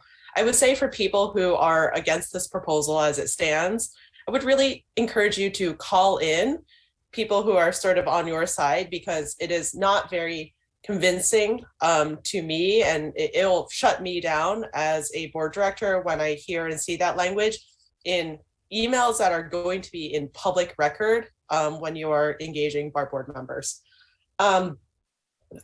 With that said, I want to particularly thank President Saltzman for, I don't know, the countless lifetimes that you have spent in public meetings, engaging with staff, engaging with the city of Berkeley on this, certainly Bart staff. And I really want to thank Councilmember Kesarwani for calling in. I know that this has been a really, you know, engaging project that is complex and difficult, and people have a lot of feelings. And so it's never an easy position to be in. All that said, I'm very supportive of the direction that staff has presented today, and I am most interested in seeing this project actually move forward towards implementation. Even if everything goes perfectly, we are still years out from any kind of groundbreaking at either location. This is not just going to happen tomorrow. So whatever we can do now, earlier in the pipeline of this project, to make this process smooth and move forward, I am for it. I also want to note that my understanding is the City of Berkeley has committed a fairly large sum of dollars to help pencil this project out. to really maximize the number of affordable housing units. This is something that I remember making comments about this, a couple of years ago, 3 years ago, had really pushed the city of Berkeley to do. And so I think because that there, are those committed dollars, and because sort of the politics of the day are allowing that to be the case, I think there is urgency in moving forward towards implementation. So I look forward to, I expect to be very supportive of when this gets brought back to the BART board at our next meeting, and the action that we'll be taking. So I just want to respond to some of the comments I'm hearing. The reason that Assemblymember David Chu authored AB 2923 in the first place was because he really wanted to see more affordable housing being built and have actual projects that pencil out. And that the only way to do that was really to re-examine the way zoning overlaid on BART land. And that was things like, re-examining parking requirements, height limits, density, etc. Like, affordable housing doesn't just magically get built. It is incredibly expensive and incredibly difficult. The call for 100% affordable housing while setting a height limit to 7 stories, I think truly ignores the years and years and years of work to develop these TOD guidelines, all the work that has gone into AB 2923, both it getting written, its passage, and now its implementation.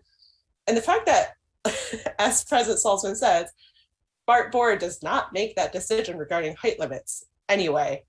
I will also add regarding 100% affordable housing, I am proudly a BART board director whose district includes one of the very few 100% affordable housing projects adjacent sort of to BART land at Balboa Park Upper Yard, which we, I was really excited to see that and participate in the groundbreaking last year for that project. While there is a nonprofit affordable housing developer, that is a public-private partnership with related companies. Again, I think that there is a lot of misconceptions about what it takes to actually build affordable housing in California. So when people are pushing for 100% affordable housing, it's hard to take that in good faith, because what I am really hearing is that you don't want to see housing actually get built. I think that's just what it is. And for me, I think mixed use development absolutely makes sense for a TOD project. And I think BART has done so much with leadership outside of BART, with then Assemblymember David Chu's AB 2923, to really think about how we maximize affordable housing. And so the last comment I'll make here is harkening back to some things I said at the start of this meeting regarding the tragedy that happened in Buffalo, and really finding every way that we as a BART board can make reparations and fight against white supremacy. I know that this may sound like a stretch, but continuing to limit who can and can't live in certain neighborhoods is really the modern day version of redlining that continues to push out and displace communities of color. And so I think that it is just so incredibly important that we move forward with a TOD that can be implemented, that can be built. And I think whether it's the JVP that's going to form the RFQ, the MOA, the alphabet soup of things that we will be taking action on. I do believe we need to move forward with urgency. And I think there's just been so much time and energy and thought and engagement put into this that we are charting the right course here. So thank you, everyone. Thank you, Director Lee. Let's turn to Director Ames. Okay, well, we really got a lot of comments on this project, and it's been years in the making apparently, and lots of work has been done. And I do agree with Director Rayburn about the access planning, the north-south, east-west connectivity. I think there was a mention of changing, I think it was add a line from 4 lanes to 2 lanes. I could be getting that wrong, but I think that is in the right direction. So when I see slide 13, I just wanted to clarify, 81% live in a 15-minute walk, bike, or bus range. So are we saying 85% it's basically walk, bike, or bus. But if I take a bus for 15 minutes to the station, I'm living probably several miles away from the station. So I'd like some clarification on that graphic. Okay, thank you, Director. This is Rachel. So the 81% living within that 15-minute walk, bike, or bus range, for the bus, it takes into consideration the time that it takes to walk to a bus stop, the time it takes to wait for the bus, and then the actual trip in the bus. So that's why if you look at the graphic, you'll actually see that that shed is only a little bit further extended than the walk shed because it takes all those pieces into consideration. Director Ames, if I may add, this is Abby Thornlyman, Director of Real Estate and Property Development. The average driving distance for a typical patron who parks at the Ashby BART station is about a mile. It's one of the shortest average driving distances that we have for one of our park and ride lots. Okay, so it's about a little over or approximately a mile is for the folks that are taking the bus or driving. So that's that whole shed of the 81% parameter. Is that correct? You're including the people that are a mile away. Yeah, it's roughly, it's depending on what type of transportation they're taking. So the bike distance, people can get to the station in a 15 minutes on a bike. It's roughly, I think it's roughly 2 miles. It's not exact, but. Oh, 2 miles, okay. It depends on what thing. Okay, well, that's good to know. I mean, if it's 2 miles, now you're getting to the patron or the customer that really is going to have a hard time getting to the station to take the bus. I've tried to do this myself. They're not very coordinated with the BART schedules. And I know we're working with this. We're working on this. It's like a constant battle to synchronize buses and the BART trains so that you're not waiting for the bus and then waiting for the BART train because you missed a train. So this is why I'm concerned where I didn't see an access planning effort other than there were some things we talked about the Ohlone Trail and Adeline being reduced from 4 lanes to 2. But I agree with Director Rayburn, we need a comprehensive access plan here that really shows the commitment that you're going to get those folks that are living about 2 miles away to easily get to the station without a car. And I don't see them taking the bus. I see a lot of aspirational goals, but I'm hopeful that the access planning effort will translate to a 2 mile perimeter, I guess, east, west, north, south connectivity plan. I hope that we can modify the, I guess it's the MOA. And then the other issue is, I think it's a big mistake with AB 2923 dictating the streamlining of the development. So can staff explain the streamlining? Because I'm hearing a lot of folks saying this project is too large. They don't want this project to be, over 7 stories. They're worried about shadowing and shading of their residences, I guess. And so, design does matter. And I don't see how the streamlining of the design is going to really deliver what the community wants. Director Ames, this is Abby again. So AB 2923 provides that a developer in an agreement with BART may utilize the streamlining authorities of Senate Bill 35. In other words, they can submit an application to the city and the city cannot take the project through subjective design review committee. The development will only comply with objective design standards. So this is the reason that BART has applied for FTA grants to support the city in creating objective design standards that are specific to Ashby and North Berkeley. So we will be working with the city of Berkeley, who will be leading the process to create these, because under state law, the developer can streamline. So in the memorandum of agreement that you have before you for consideration on June 9th, it provides that BART is actually going to help enforce those objective design standards, provided that the city adopts zoning next week that meets certain requirements, which they are currently on track to do. So it is really BART responding to the state law requirements and making sure that we can deliver a very well-designed project by working with the city of Berkeley over probably the next 15 months. Okay, so when we have these objective standards, are we not going to show the design iterations to the community? It's all going to be done by staff? No, the memorandum of agreement before you actually requires a community process. And we have that in our scope of work with our consultant. So there will be extensive community input on that.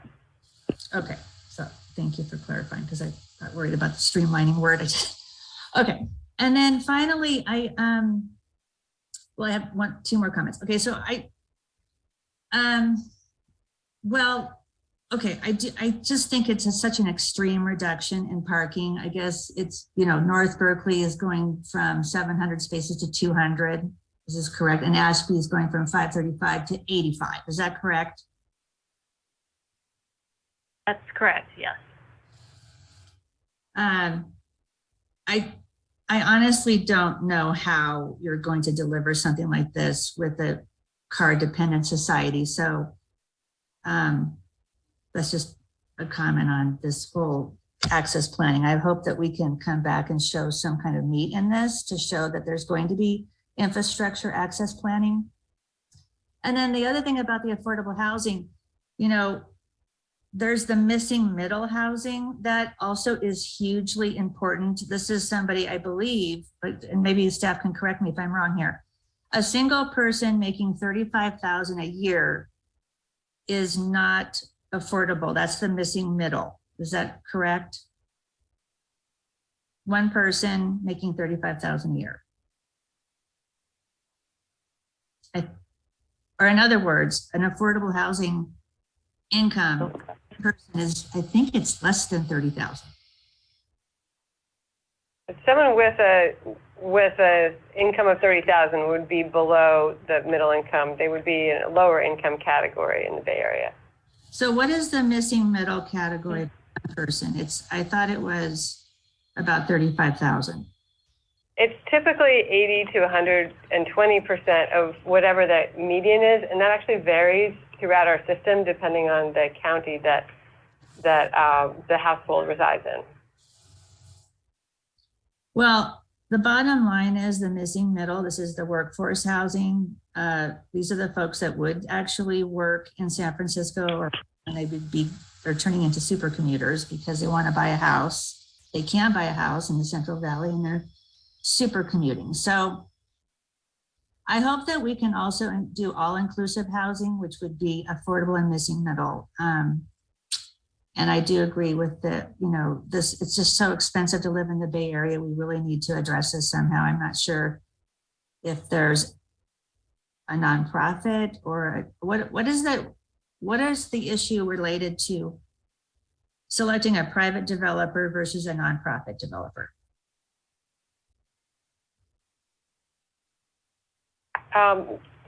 Just to clarify, so Bart has worked with both private nonprofit organizations that do development and also private for-profit organizations. Some of the private market rate or for-profit organizations, they also do affordable housing. So as Director Lee, I think, mentioned before, Related California has been involved in the 100% affordable Balboa Park development and is also developing the affordable component of our El Cerrito Plaza TUD, as you probably recall. So, we're looking to the outcomes that they deliver, but we also understand that the Bay Area has a very skilled ecosystem of nonprofit affordable housing developers. We've also worked with Bridge Housing over the years. We're working with East Bay Asian Local Development at our Lake Merritt project. We will, based on the city's component of our request for qualifications, there may be an element where funding is primarily directed towards a nonprofit developer. That would be up to the city, and that would certainly favor nonprofit developers in the selection process. All right, very good. Thank you. That's a question. Thank you, Director Ames. Let's turn to Director Allen. Thank you, Chair Foley. I want to, and thank you staff for the presentation. I also want to thank the residents of the North Berkeley neighborhood for the passion that they have about, about this topic. They've been following it for a long time. And look, anybody who's ever been to that neighborhood knows that building even 7 stories at that BART station, which is surrounded on all 4 sides with really single and maybe 2-story homes, that building 7 stories in the middle of surrounding that station on all the parking lots is going to dramatically change that neighborhood. And I have a lot of sympathy to that. Many of these people bought their homes many decades ago. Some of them even 40 and 50 years ago bought their homes there. And to rapidly change their neighborhood this way is going to have a big impact on them. So I'm very empathetic to that. I think I get that we are not going to make a decision on the zoning and that the city of Berkeley is, but I hope that the city of Berkeley, I know they're listening, and I hope that they are also listening to the people of this neighborhood about the impacts that a development of this size will have there. I had a couple of, and by the way, I think we got over 70 emails on this topic over the last 2 days from neighbors, specifically saying they don't oppose the new housing. They just want to be reasonable about it and limit it to 7 stories. So I did have a question for our own BART staff, actually maybe 2. And the first one is, have we got a financial analysis yet on really just sort of the high level dollars of what we're giving up in parking revenue by tearing down our parking lots versus the revenue that we will gain on the land leases for the housing? Do we have any analysis on that?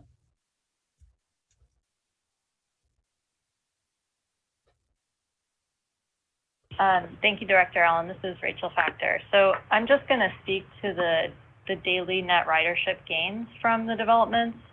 Of looking at, something like 800 units. If we're looking at Ashby, we're looking at over 1,100 riders. And if we were to go up, if it were something like 1,200 units, that goes up to around 1,600 riders. And that's looking at a kind of a post-COVID scenario. If we were to go back to our full ridership, so thinking out 10 years, 15 years or so, we're looking at over 1,900 for 800 units, and then 2,700 for 1,200 units. And that's the net ridership gain. So that's taking into consideration the loss of the revenue from the parking and looking at the ridership gains that we'll get from the patrons. Well, you just gave me ridership numbers, so how could you be netting that with loss in ridership? Are you talking about the loss of ridership from parkers, not revenue from parkers? Right, I'm talking about just the ridership. Okay, so at Ashby, well, what about North Berkeley? What's the net ridership gain projected there? So it's very similar because we're looking at similar levels of units, but there is a higher net loss of parking, so It's a little lower. So for the 800 units, we're looking at 800 riders. To 1,200 units, it's close to 1,300. Again, that's in kind of our condition right now, post-COVID. A more optimistic is around 1,300 riders going up at 800 units, and then for 1,200 units, around 2,100 riders.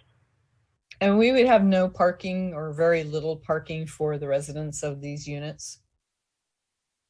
This is assuming what AB 2923 has in the legislation. So it's we're looking. Well, this is AB 2923 allows for up to half a space per unit.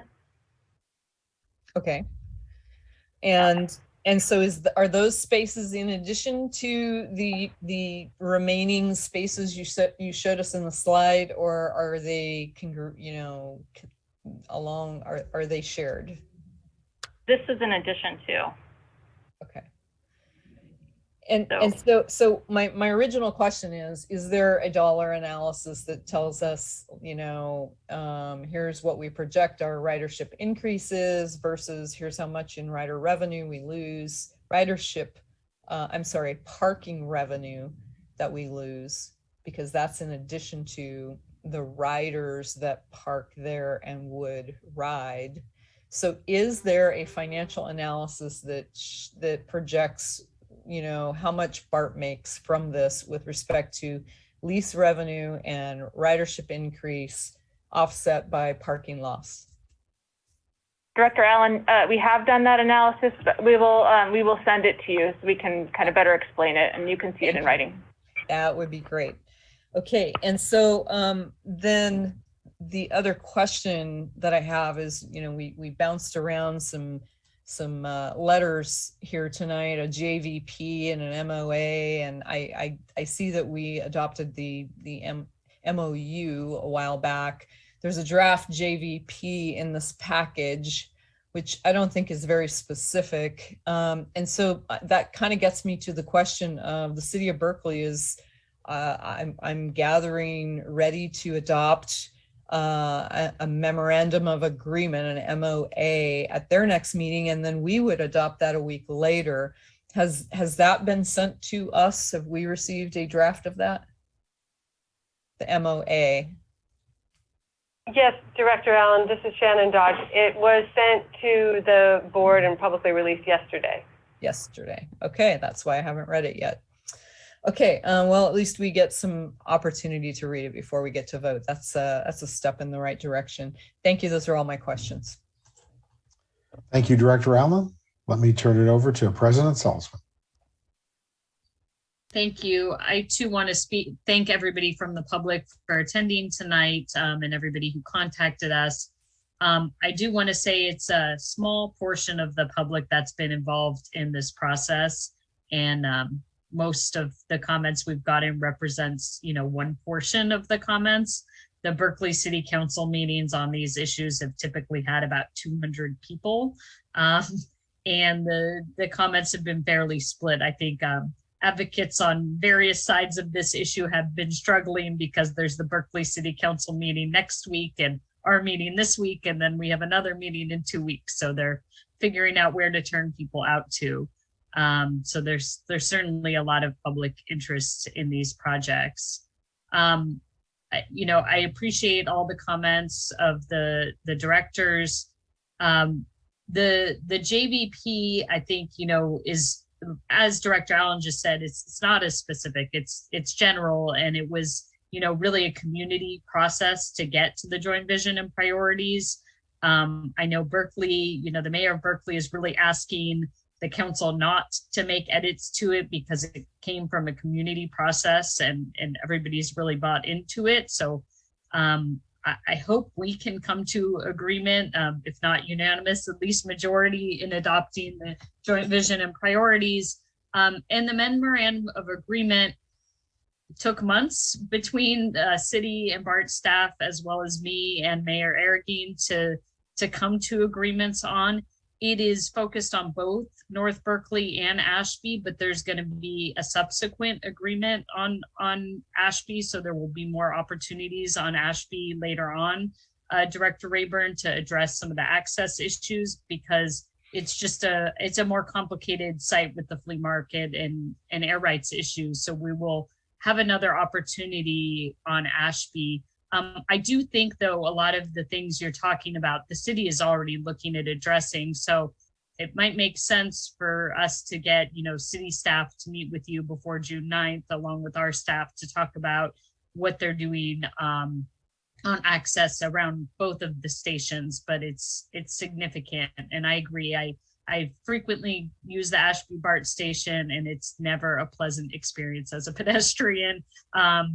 not at the station itself, but once you get onto those city streets, there are traffic sewers. People are going very, very quickly. And like you said, the neighborhood routes that you'd want to use, none of them go directly through east-west. They all stop, even for pedestrians and bicyclists. So it's challenging. You ultimately have to end up on Ashby at some point to really get anywhere, unless you want to go way around. So I think we can deal with those, but hopefully we can deal with them outside of amending the joint vision and priorities and outside amending the memorandum of agreement. So I hope we can get to support on those documents and get support to the staff recommendations on the parking.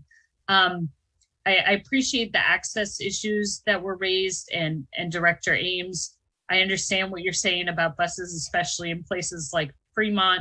There is better bus service around Ashby. It is more limited around North Berkeley. We've met with most of the Berkeley City Council this week, me and Bart staff, and we're meeting, other meetings are coming up, but the access issue has certainly come up, especially for certain council members that represent districts, especially that are more hilly, that just have more challenges getting to the station, where walking and biking, unless you're in maybe tip-top shape, is really not feasible. And so these are things we're talking about, and there's still access planning happening. So there's been the Berkeley El Cerrito access planning process, but that's not over, and that's going to continue. And we're going to work closely with the city, and we're going to work closely with AC Transit as they're about to embark on a complete service reconfiguration over the next couple of years. So I think it's going to be incumbent on us to advocate for better connections at some of these BART stations where right now they're not well served, and where maybe it wasn't a priority before because we had all this nearly free parking there, so people were just driving. But I think it's going to be incumbent on us to explain why now it's, you know, different, and why the community really needs the bus access, and then to get people to actually ride the bus once it becomes more convenient and easier to get around. So with the vote that the city's going to take next week, and hopefully we'll take on June 9th, it's certainly not the end of improving everything to these stations in terms of the design, the access, just making these projects work for the community. There is going to be a lot more process, and as I can't remember who said it before, but it's going to be years till we have actual projects. So I'm excited about moving forward with this. Berkeley clearly needs a lot more housing, and particularly affordable housing. I know Director Rayburn wishes it could be more than 1,200 affordable units, but that's by far the biggest contribution to affordable housing anywhere in Berkeley, and probably anywhere in almost any city in the Bay Area in terms of 2 projects. You know, most projects that are getting built, maybe at the top, have 200 affordable units. So we're really doing this on a scale that basically isn't being done in the Bay Area, or probably most parts of California. So yes, we'd all like to have more affordable units, but I think it's also important to appreciate how much progress Berkeley and Bart have made in making a huge contribution to addressing our affordable housing crisis. So thank you all again, and just encourage you, as you all get a chance to read the memorandum of agreement, to reach out to BART staff with any questions. It is a complex technical document, so you know, I was in all those meetings, so I understand it, but you might have questions. So I encourage you all to read it well in advance of June 9th and get your questions in. Thank you. Thank you. And as I conclude, I would like to thank Shannon Dodge and Rachel Factor for their presentation this evening. Very much appreciated. And with that, this concludes the PPAL committee. Madam President, back to you. Thank you. I just want to check in with the board before we go to the administration items. Do people feel like we need a few-minute break, or do we want to keep plowing through? Okay. I don't see people clamoring for a break. I just wanted to make sure, because we've been, you know, at it since 4. So I will turn it over to Vice Chair Ames for the administration committee. Okay, so now we're getting into the informational item. This is the budget FY 23-24 2-year annual budget. And actually, this is our first 2-year budget, but this is really great news. And so that's item A. And then B is the Title VI Fair Equity for info. I don't know if I have to read this on the agenda. I'm sorry, I don't have it in front of me. It's a Title VI equity analysis for a proposed 2022 productivity adjusted inflation-based fare increase. So the fare increase is in the budget right now, and we're going to have an informational item on that.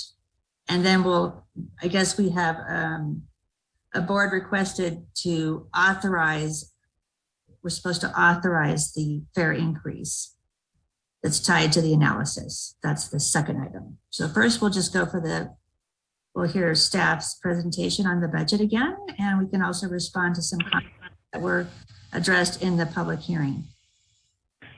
Thank you, Director Ains. This is DGM Jones. So you already received the budget presentation in the public hearing. So Budget Director Semi and Mr. Eisman is here to answer questions that the board might have. And then item B is a separate and distinct item that we'll cover with Maceo Wiggins and staff. All right, thank you. So do we want to open this up to public comment? Director Chris Semi here. So we had the public hearing, so that was the public comment. So we were just going to show the presentation here, and of course let all the directors discuss it. Thank you. And so I was just going to leave the presentation up here so you can see it, and we're happy to jump around if there are questions. Okay, so right now I see Director Allen. No, she has a. Okay.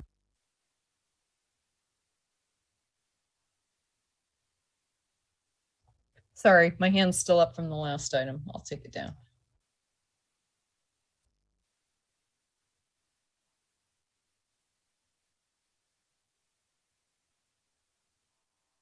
Is that? President Saltzman, did you have a question? I don't have a question. Director Ames is okay if I go now, but I have a comment. I think she's saying yes, she's on mute. I just wanted to say, because I see we have members of the public that are here that haven't been here at past meetings on the budget. We've had some extensive conversations on the budget and just really appreciate the staff working on this given our limited financial situation.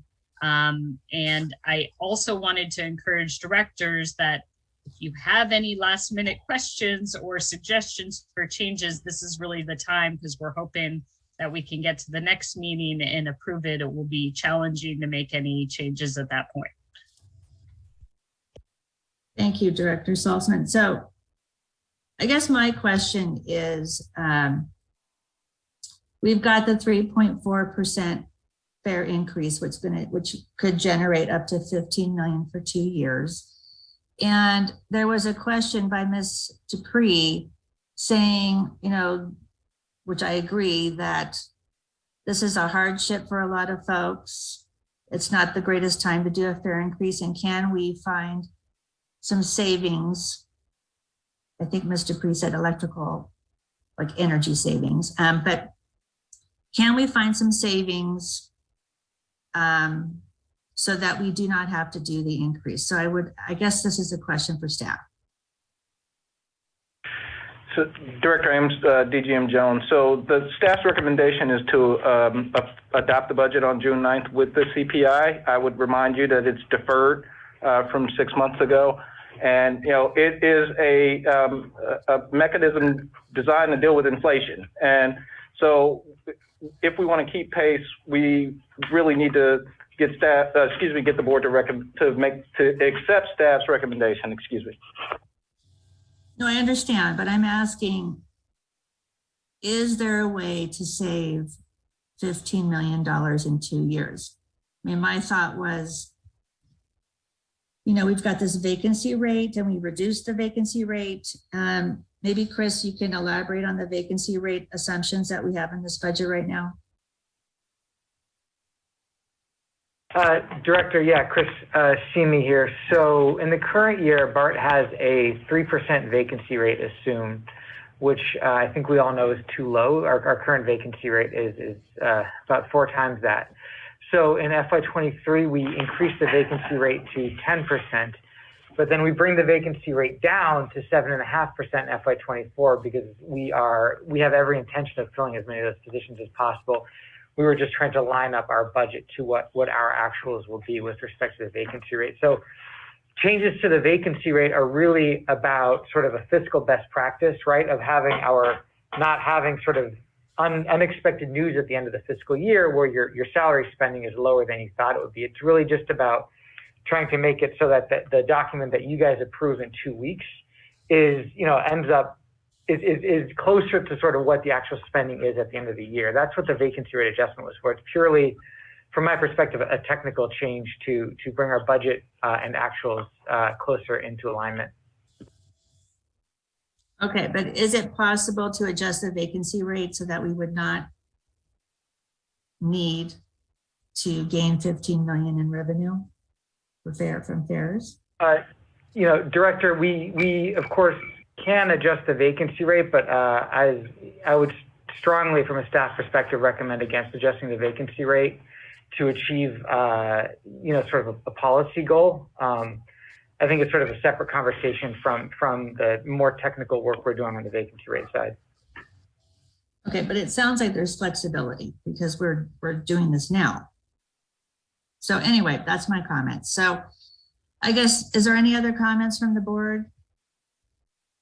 I don't see any comments. It's hard to see with the screen up, but okay. All right, that concludes that informational item. And now, we're moving to the Title VI Fair Equity Analysis for the proposed 2022 Productivity Adjusted Inflation-Based Fair Increase. And this is for Director Ames. This is Maceo Wiggins, Director of the Office of Civil Rights. Good evening to the board. Joining us tonight is Emily Alter. Emily is the Manager of Title VI and Environmental Justice in OCR. As we pull up the presentation, I'd just like to do a brief intro and remind the board that this was our first return to in-station outreach basically since the pandemic began. So we were out there amongst the ridership, polling and surveying them as part of this process. I'll hand it over now to Emily to walk you through the presentation for the Title VI Fair Equity Analysis and Public Participation Report for the CPI-based fare increase. Thank you, Maceo. Good evening, directors and members of the public. As Maceo mentioned, my name is Emily Alter, and I'm the manager of Title VI and Environmental Justice at Bart. Could you go back a slide, please? Today, we are here to present the process and findings of the Title VI Fair Equity Analysis and Public Participation Report for the proposed July 2022 Consumer Price Index, or CPI, fare increase, and to recommend the board approve the report. The fare increase, as you've heard, of 3.4% included in the budget and proposed to take effect July 1, was originally scheduled for January 1, 2022, but was delayed while staff assessed ridership trends. It is the first in the third series of the Productivity Adjusted Inflation-Based Fare Increase Program. Next slide, please. The first step in our Title VI process analyzes the fare change for Title VI protected riders, meaning people of color / minority and low-income community members, to determine if there is a disproportionate impact using BART's Disparate Impact Disproportionate Burden Policy, or the DIDB policy, which was adopted in 2013 by the board and which you'll hear referred to as the DIDB policy throughout this presentation. The proposed fare increase is an across-the-board fare change, which means that the difference between the fare change for protected riders and non-protected riders would need to be 5% or greater for disproportionate impacts to be found. As shown on the table, the changes to fares for both people of color and low-income riders were virtually identical to white and non-low-income riders, so no disproportionate impact is found. Next slide, please. The second step in the Title VI analysis process is to gather and review public input on the proposed change. This slide summarizes our public participation. These efforts were designed specifically to receive public input on transportation decisions from people of color, low-income riders, and limited English proficient or LEP community members. This is in keeping with Title VI, and acknowledges that traditional community engagement methods have historically failed to include these systemically marginalized groups from transportation decision-making processes. So the Title VI public participation process attempts to overcome these limitations by actively considering the input from those most at risk of experiencing inequitable outcomes due to ongoing and pervasive inequities. OCR and the performance and budget teams hosted 6 in-station outreach events at stations with a higher percentage of low income and/or riders of color. These events were an opportunity to inform riders about the proposed increase and to let them know about the July 2022 Title VI survey opportunity. We also advertised the station outreach and surveys in multilingual newspapers and on the DSS. Performance and budget staff also gave a presentation at a joint meeting of the Title VI Environmental Justice and Limited English Proficiency Advisory Committees, as well as the Bart Accessibility Task Force.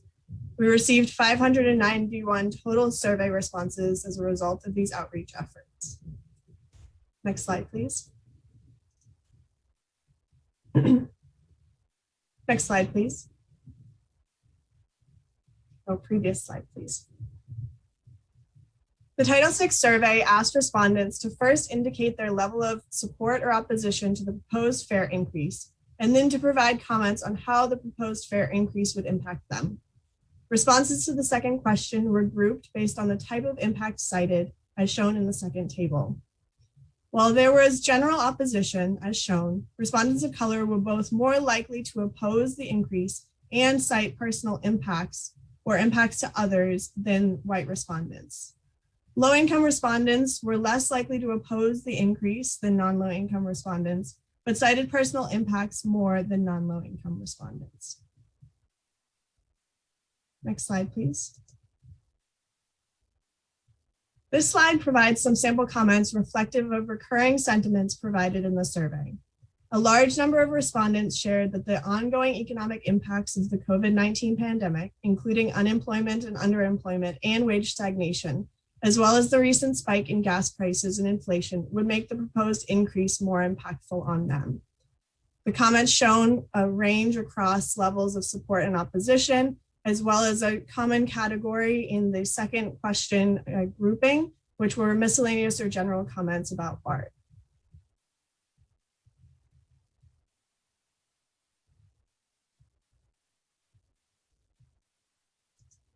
Next slide, please.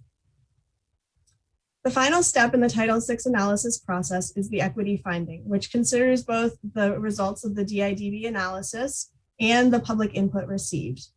As shown on slide 2, there were no disproportionate impacts on protected riders from the proposed increase.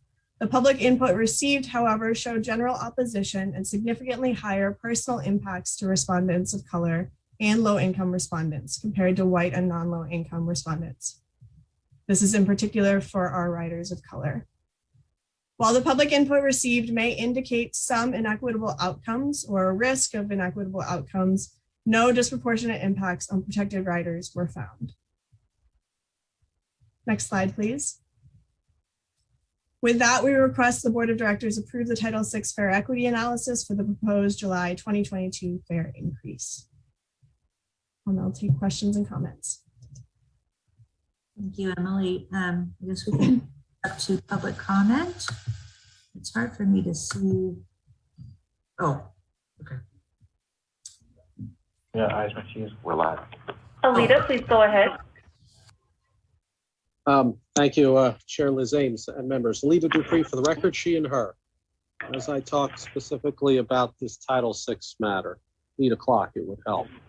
I was reading through some of the comments on Title VI, and the color coding helps. And I don't know how scientific this survey is, but I am seeing really overwhelming opposition. And so when I hear these terms of disproportionate, we are still seeing a sentiment that shows a majority of the population sample obviously concerned and registering opposition.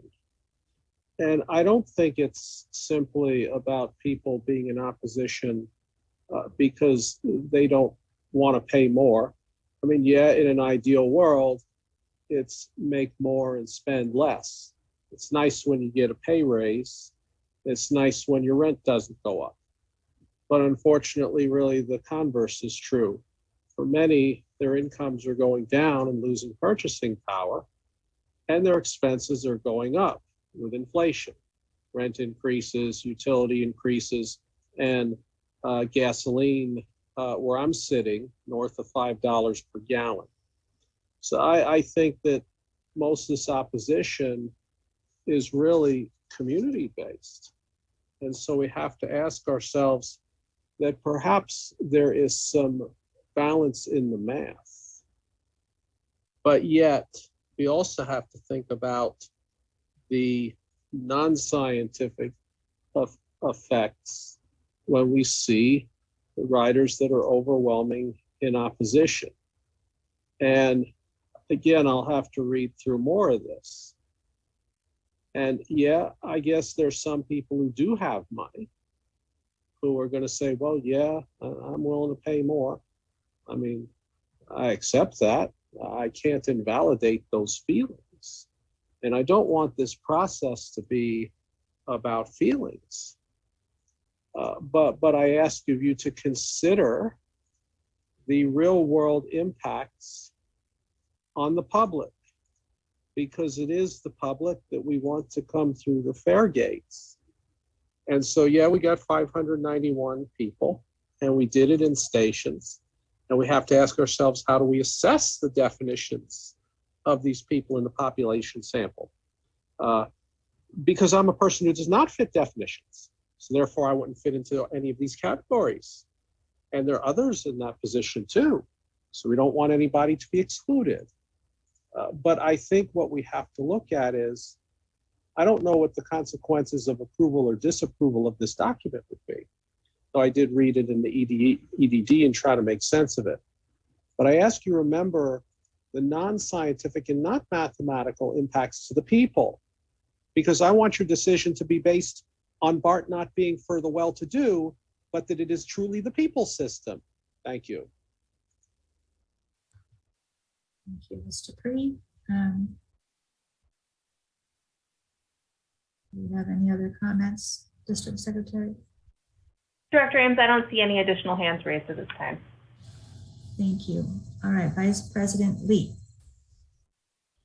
Yeah, so I want to make my comments around fare increases here, not as part of the budget item, although I'll talk a little bit about the budget. So thank you so much, Vice Chair Ames. Listen, this is tough. No one likes fare increases. I don't like fare increases. Of all the things that we have to approve in the budget, I'm pretty sure this is the thing I like the least.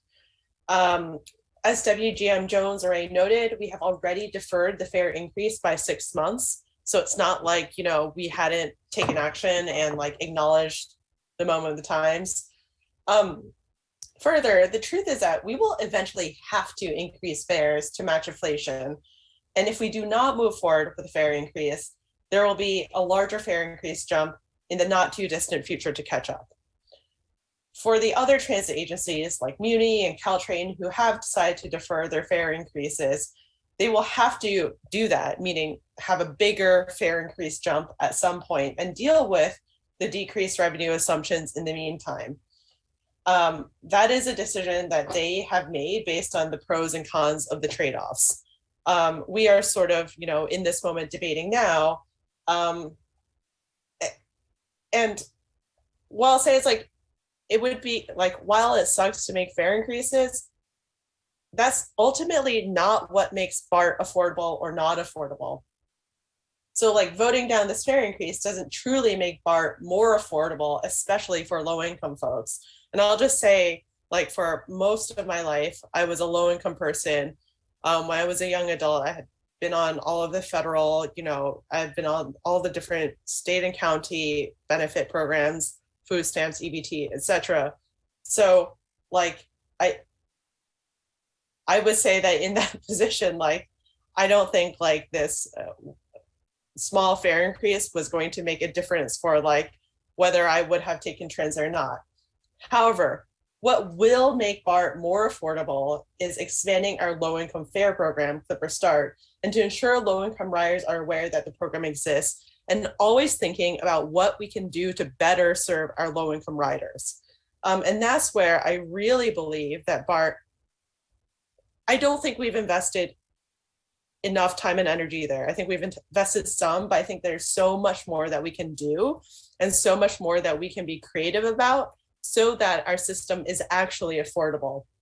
A singular fare increase deferring that won't change that. So I've asked BART staff to make 2 commitments that would really help me feel more comfortable approving a budget with these fare increases built in. So first, I've already hammered this at all the past meetings, but I know staff is really committed to bringing back a more comprehensive fare policy item before the board later this year. I think the last meeting, they said that they're scoping out a meeting in September to do that. As part of this update, I've asked staff to bring back scenarios for expanding the Clipper Start program, specifically what the cost would be to expand the discount to more than 20%, noting that Muni's discount is actually 50%, and increase the eligibility, which is currently only available for people with a household income of 200% below the federal poverty line or less, which is around $55,000 a year for a household of 4. Especially living in the Bay Area, which is so exorbitantly expensive, we need to look at expanding eligibility. I will say when I first moved to the Bay Area, I was living in Oakland and I was making $40,000 a year working full time. I will tell you, it is extraordinarily hard to survive on that. And this fare increase would not have made a difference for me. And I was a daily BART rider making $40,000 a year going from West Oakland BART to downtown San Francisco Palace Station, there and back every single day. So really thinking about ways that we can expand the eligibility, I think will make a huge difference. Along with costs, I would like our legislative affairs folks who have worked wonders with federal and state advocacy to look at potential creative funding streams and ways that BART board and perhaps even MTC can advocate so that these fare programs are eligible for different state and federal funding programs. I've talked about the state bill in the past, which would expand eligibility to be able to apply to these sorts of fare programs. Right now, it's just so hard to fund these sorts of low-income fare programs. So that's the first commitment, and I know staff has already said they will do that. The second commitment is when the fare increase is expected to go into effect, assuming that we're going to vote yes on this budget, it'll be included in all that. We must do far, far, far more in-person outreach and a major marketing campaign to let people know. The Title VI results seem to show that many low-income folks are now aware of this program. And unfortunately, I heard that there was like a backlog in getting some materials printed so that when the Title VI analysis was underway and, folks were getting, in stations on trains serving folks that we didn't have that material readily available. So I think we can do more. I think it was tough that the Clipper Start program launched like peak pandemic. So like this is a great opportunity to really talk about what is actually going to make BART far more affordable. The 20% discount that Clipper Start folks would get is far like covering and mitigating any of these fare increases. So if you're actually a low-income person, go to clipperstartcard.com, and let's really do what we can to really make BART more affordable. And sorry, the last thing I'll say is to explain to Alita, I'll be voting yes on approving this report. The report is just really to say that this report was done well, that we, really went out there and really looked at the disparate impacts, and that I believe that this report was done well. Thank you so much, Emily, for, your tireless work here and the entire OCR for doing this. And I would like to move this item for approval. Second. There's a second, Director Duffy. Director Rayburn.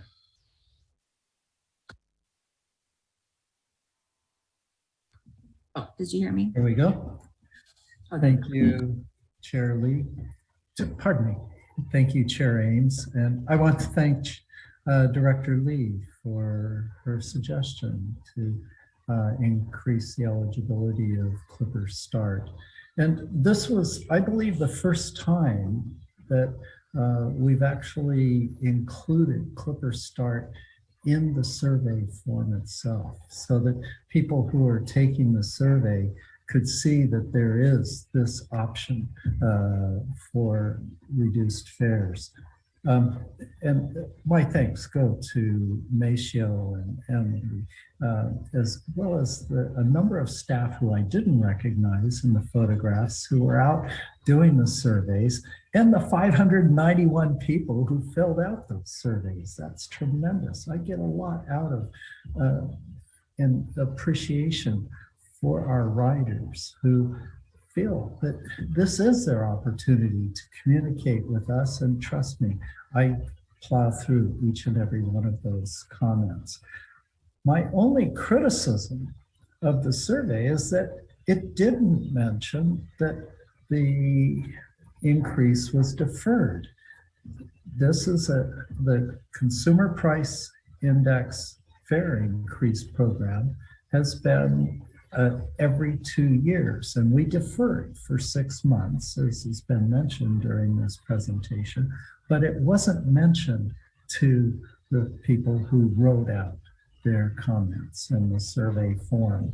And I think it might have changed the tone of some of those comments, not all, but it's something that, you know, I'm sure staff had some debate over whether or not to include mention of the deferred fare increase. Anyway, I don't mean to beat up anybody, but I just want to comment that the fuel refineries did not defer their price increases during the pandemic, and they are now reaping extraordinary gains. And so I feel that what we're asking for here is to keep pace with an inflation rate that now is in the 8% range, whereas it would be to defer this and then keep on 8% in the future. This period for this fare increase was based on 2018 to 2020, and we were going to adopt it on January 1st of this year. So I will be voting for this because providing for more consistent, predictable, and smaller increases is better than wham, getting hit upside the head with a big fat fare increase. So good job, staff, in assembling the report. It is incredibly readable, and I think it's valuable as guidance to the directors as well. Thank you, Director Rayburn. Director Duffy. It's me. Thank you. Thank you, Madam Chair. Mr. Wiggins and Ms. Alter, I thought in my briefing that I understood that information about the 6-month delay was imparted to folks. Can I just ask one of you to comment on that for Director Rayburn's concern? I'll go, Director Duffy. This is Maceo Wiggins. Yes, it was. Well, can you be more detailed? Just I want yes. Director Rayburn to be. It was included. It was included in the physical media on the postcard that we used to advertise the survey, and on the website where we directed people to it. And of course, the people engaging with the public also had the opportunity to speak about it with the members of the public that they met in the stations to do the survey. Okay, fantastic. Director Rayburn, you're shaking your head up and down. Good. That's good. Better. I didn't see it in the survey itself. Okay. Yeah, no. It's all good. I felt your point was well taken, and I just wanted to kind of stop and give staff the opportunity. And now I'm going to pivot to our chair and say, Chair Ames, you and I often engage, and I really appreciate that you engage with me and think about what I'm saying. And so what I would invite is that the bad individual in this equation here, it's the federal government. The federal government does not put, if you look at how the percentage of federal support for operations Oh, they got the sexy new extension of a line. They got all these different things that you can apply for money for. The programs that provide categorical funding assistance to transit agencies have withered away because it's no one gets excited about it. Nobody's like, oh, isn't it great? We're getting more money in federal transit assistance for operations. No one on the face of the earth says that. And that's why we're screwed, because we don't get the money to run the system. It's the reason that I'm so excited that we have someone like Bob Powers, because you know what? Being a transit general manager does not pencil out. You walk into this situation and you absolutely do not have the building blocks to make it work. It takes a little spit and magic and a Band-Aid, and you kind of get out there every day. But why I'm ready to vote for this inflation-based fare increase is because I don't want to get that text message from Michael Jones telling me that the system's melted down. That is what I think is a disservice to people that rely on public transportation. And we've been getting them, and that is all about state of good repair. And there are prior BART boards, and I'm ready to unetch their names in places that they are, because these individuals did not have the courage to vote for necessary inflation-based fare increases. And I stand here to tell you that I will advocate for it, because I'm proud of the fact that some of us on this board have fought to get financial assistance for low-income people for the first time ever, to have a youth fare that goes through the age of 18, to protect, as Alita talks about, yes, 62.5%, yeah, we're gonna protect that. We're gonna stay on that. But I've just gotta say that that laser focus that our chair of this item brings, let's bring it to getting better federal policy. Now, that being said, Joe Biden has been better about funding transit than any president in the history of this country.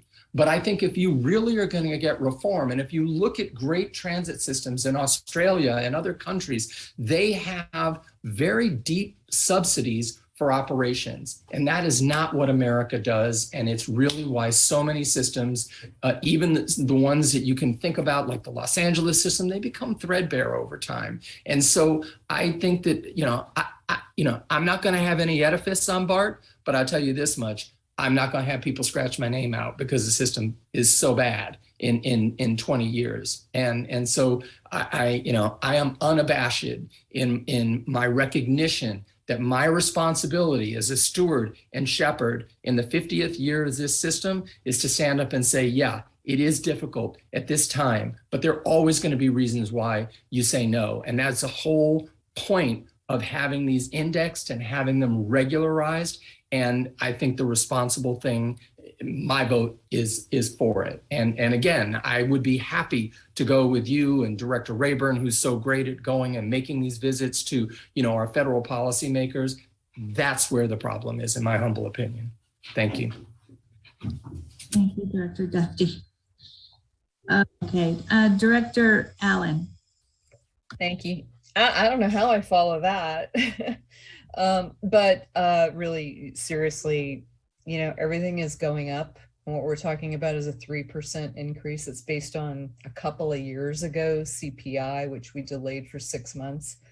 Our workers are looking for raises. Everyone out there is looking for a raise. The inflation we're experiencing now is far greater than the 3% we're raising fares. So I think, most of these things have been said. I think, but really the most important point is that we do have to continue to stay, on a track of increasing fares over time so that we don't end up in a place like we were when I entered in here in 2016, when we were so far behind on, just our regular maintenance. So I think, staff, Bob, other people before you, it's been a long road over the last 8-10 years to try to catch up from times when we weren't increasing fares. And I think it's the right thing for us to do to keep up with the CPI. So I'll support it. Thanks. Thank you, Director Allen. President Saltzman. Thank you. I agree with nearly everything that's been said so far. It's, none of us want to do it, but it's the smart thing to do budget wise. And the other thing I think about is it compounds year over year. So, you know, we not only lose out in the funds in 1 year, but if we don't do it, we lose out in the next year and the next year and the next year too, which is why it becomes, you know, a huge increase in the future. So I think this is the smart way to go. I did just want to kind of second or third or fourth, I can't remember how many people agreed the requests of Vice President Lee. I think it's really important for us to do more on Clippers Start, both in terms of getting the word out more. And I understand the challenges so far, but I think this is a good time as people are coming back. And I think there's also opportunities to partner with our local communities and elected officials and community groups. I'm shocked at still how many elected officials I talk to who have never heard of Clippers Start. So I think we need to get these folks on board to spread the word about it. It's good for their constituents. They don't have to spend any money on it. So I think we really need a concerted effort on that. And also I would like to find a way to expand eligibility and increase the discount. I think that's what's more significant. The, you know, few percent increase in the fares is not the thing that's going to change it. It's getting that bigger discount, getting the discount in the hands of more low-income people who actually need it. Thank you. Thank you, President Saltzman. Director McPartland. I can't say anything that hasn't already been said, and so I'm just going to end up erring on the side of brevity. I support the measure. Best speech of the night. Okay, I just have a question. Okay, it's to staff. So in the development of this formula, assessing if there's an impact, you do not include inflation. Director Ames, the formula, you mean the DIDB policy, the 5% threshold? Sorry. Yeah, Yes. that policy, that is not related in any way to inflation. No, it's really about the comparative difference between a protected population, in this case, people of color or low-income riders, and a non-protected population, and the fare increases that those populations are bearing. Okay, so I guess I'm in the complete minority in this one, but I do agree that we should look at more incentives for the lower income riders. I just think that, you know, we're approving a budget, 1 year budget. It's a 2 year, there's a 2 year budget before us, but the second year is really a forecast. It's the 1 year budget would include a $7 million revenue stream if we increase the fares. And I just think that we could find other ways to save the 7 million, either through our employment vacancy estimate. But the bottom line is, I think we're not, you know, we've got a lot of negative comments. Hopefully this inflation spike only lasts this 1 year. And I think a lot of people are hurting. And I feel like this is not the right time. And next year, if inflation isn't so high, then I'm back on board. I would approve the fare increase. But at this point, I just don't want to support this right now, no. And we could go into a recession next year, but this is all speculation. So I'm sorry, thank you, colleagues. I guess we'll go, I think we have a motion by Director Vice President Lee, second by Director Duffy. We'll go for the vote. Director Foley? Aye. Vice President Lee? Yes. Director McPartland? Aye. Director Rayburn? Director Rayburn? Aye. Director Simon? Director Allen? Yes. Director Ames? No. Director Duffy? Yes. President Saltzman? Yes. Thank you. Motion carries with Director Ames voting no.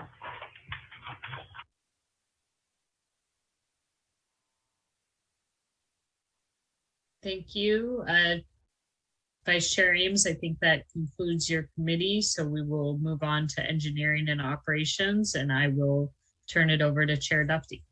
Thank you so much. And I have the privilege of turning it over to our Acting Assistant General Manager for Engineering and Operations, Shane Edwards.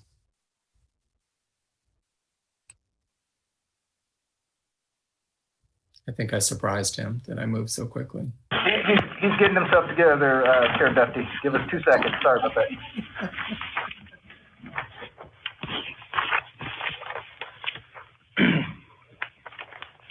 Good evening, directors. Chief Alvarez and I will be presenting to you the quarterly service report for the third quarter of FY22. This was a very challenging quarter. Just as we were trending to recover in January and February, March hit us hard. Lessons learned from this quarter was that COVID is not over and that the wave has hit us hard. And second, that the investment in our infrastructure is absolutely necessary.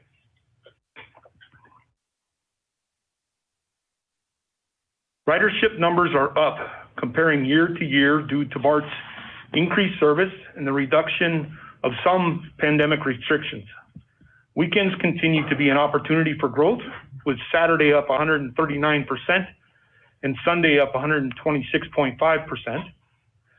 Rail cars, train control, ticket machines, fare gates, elevators, escalators, and track all met goal this quarter. Bart's service struggled due to power issues this quarter. I will expand on that in the upcoming slides. As of May 6th, we are back to running normal service on the orange and red lines. The environment, both inside and outside stations, vandalism, customer service, and train temperature also met goal. 15 categories met goal, and 10 of those met goal and improved. Mean time between service delays for cars saw the greatest percentage of increase of over 28%, better than last quarter. Ridership had a slight decrease of 3.4% from last quarter due to school winter breaks and some COVID fluctuation. Our average peak ridership is up 131% from last year. Saturday and Sunday ridership continue to grow in a positive trend.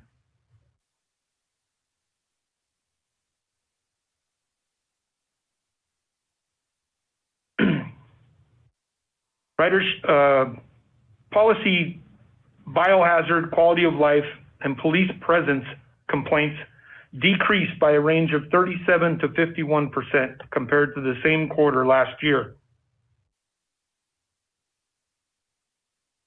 BPD holds due to events such as weapons, assaults, welfare checks, accounted for 23.5% of train delays for the quarter. The Fleet of the Future struggled a little bit with 27% of the top 10 delays for propulsion issues.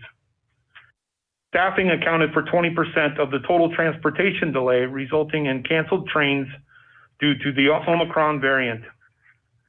And wayside equipment was 18% of the overall delay for the quarter and 56% of the top 10 delays.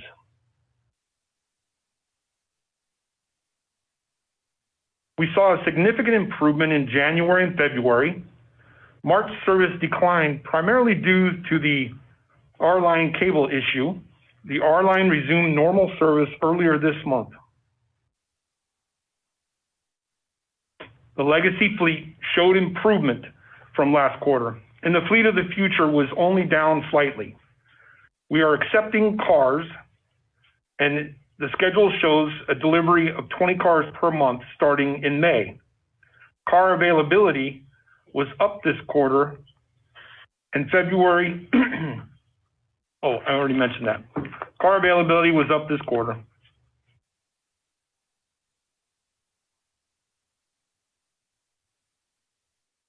Substation fires at South Hayward and El Cerrito hindered operations, paired with the cable fault on the R line, forced Bart to operate modified service with restrictions. A new cable has been installed and was activated ahead of schedule. Bart is running normal, and we continue to renew the cable infrastructure and prepare mitigations for the substations.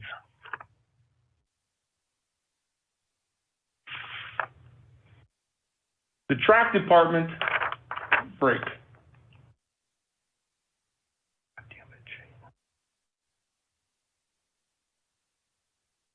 The track department had 0 delays for the quarter and are on a target to meet or exceed all productivity goals for the fiscal year. This is a testament to infrastructure investment since 2015 and the result of reliable assets when maintained properly.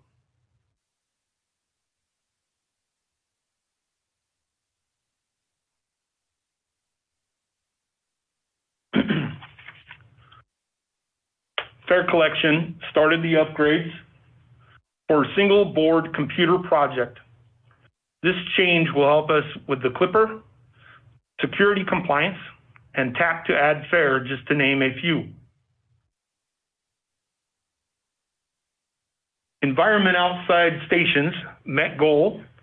We had a slight decline of 2%, primarily due to scheduled vacancies.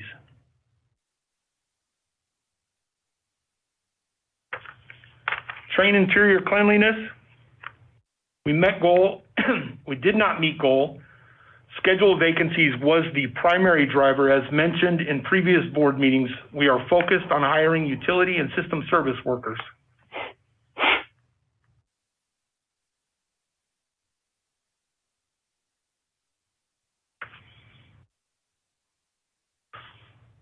Patron safety stations. There was a total of 12 station incidents, 44% improvement from last quarter.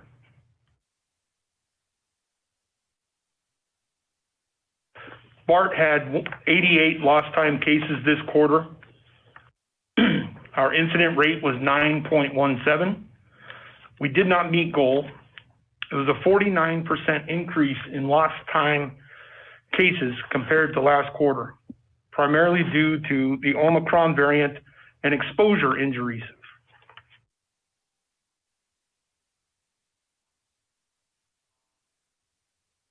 Bart had 142 OSHA recordable incidents. Our incident rate was 16.98. We did not meet goal. This was mainly due to COVID exposures and an increase in trauma. Operating safety door openings. Our total unintended activation of doors for the quarter was 11. And 10 of these incidents were due to passenger activations. Operating safety rule violations. We had 0 rule violations in January and February, and 2 in the month of March. I'd now like to hand it over to Chief Alvarez.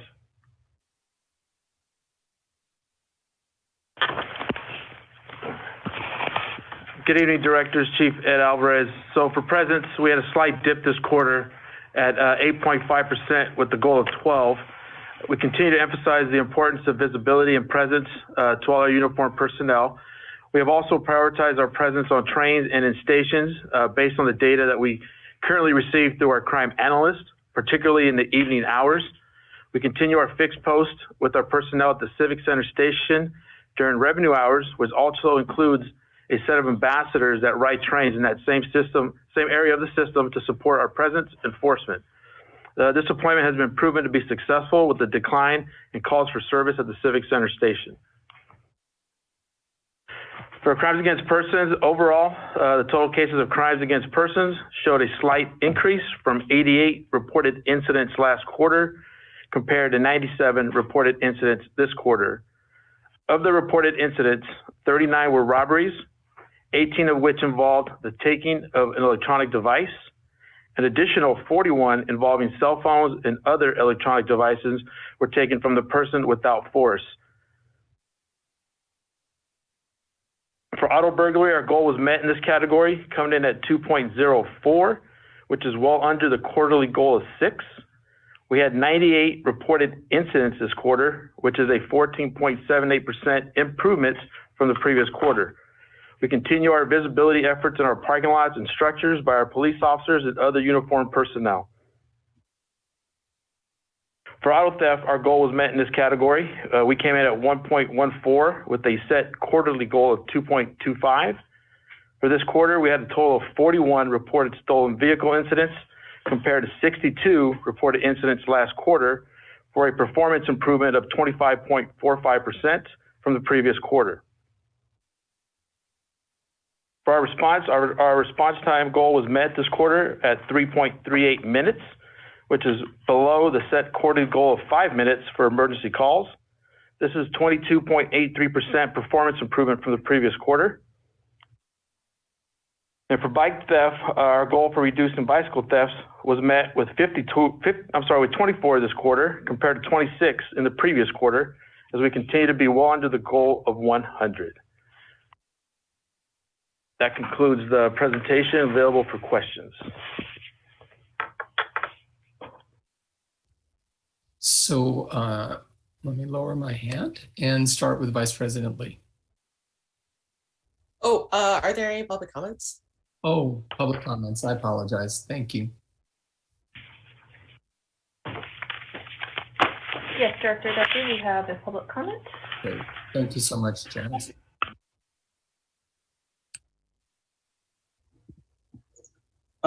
Thank you again, Chair Bevan Duffy and members. Alita Dupree, for the record, she and her. I appreciate the opportunity to testify about engineering and operations. We're doing some things well. 2 months without rule violations is really, really good. Let's continue to polish that up and go for more months without rule violations. And I'm still intrigued about this thing about door openings. I have no idea how a passenger would open a door. So we got to look into that. I have no idea how to open a door. Maybe somebody banged on it too hard. I don't know, but that shouldn't be happening. And people shouldn't be getting hurt on BART. We got to do better with our lost time injuries. And I know we work around a lot of heavy equipment, heavy objects, things that could fall or roll around. We got to be mindful of that.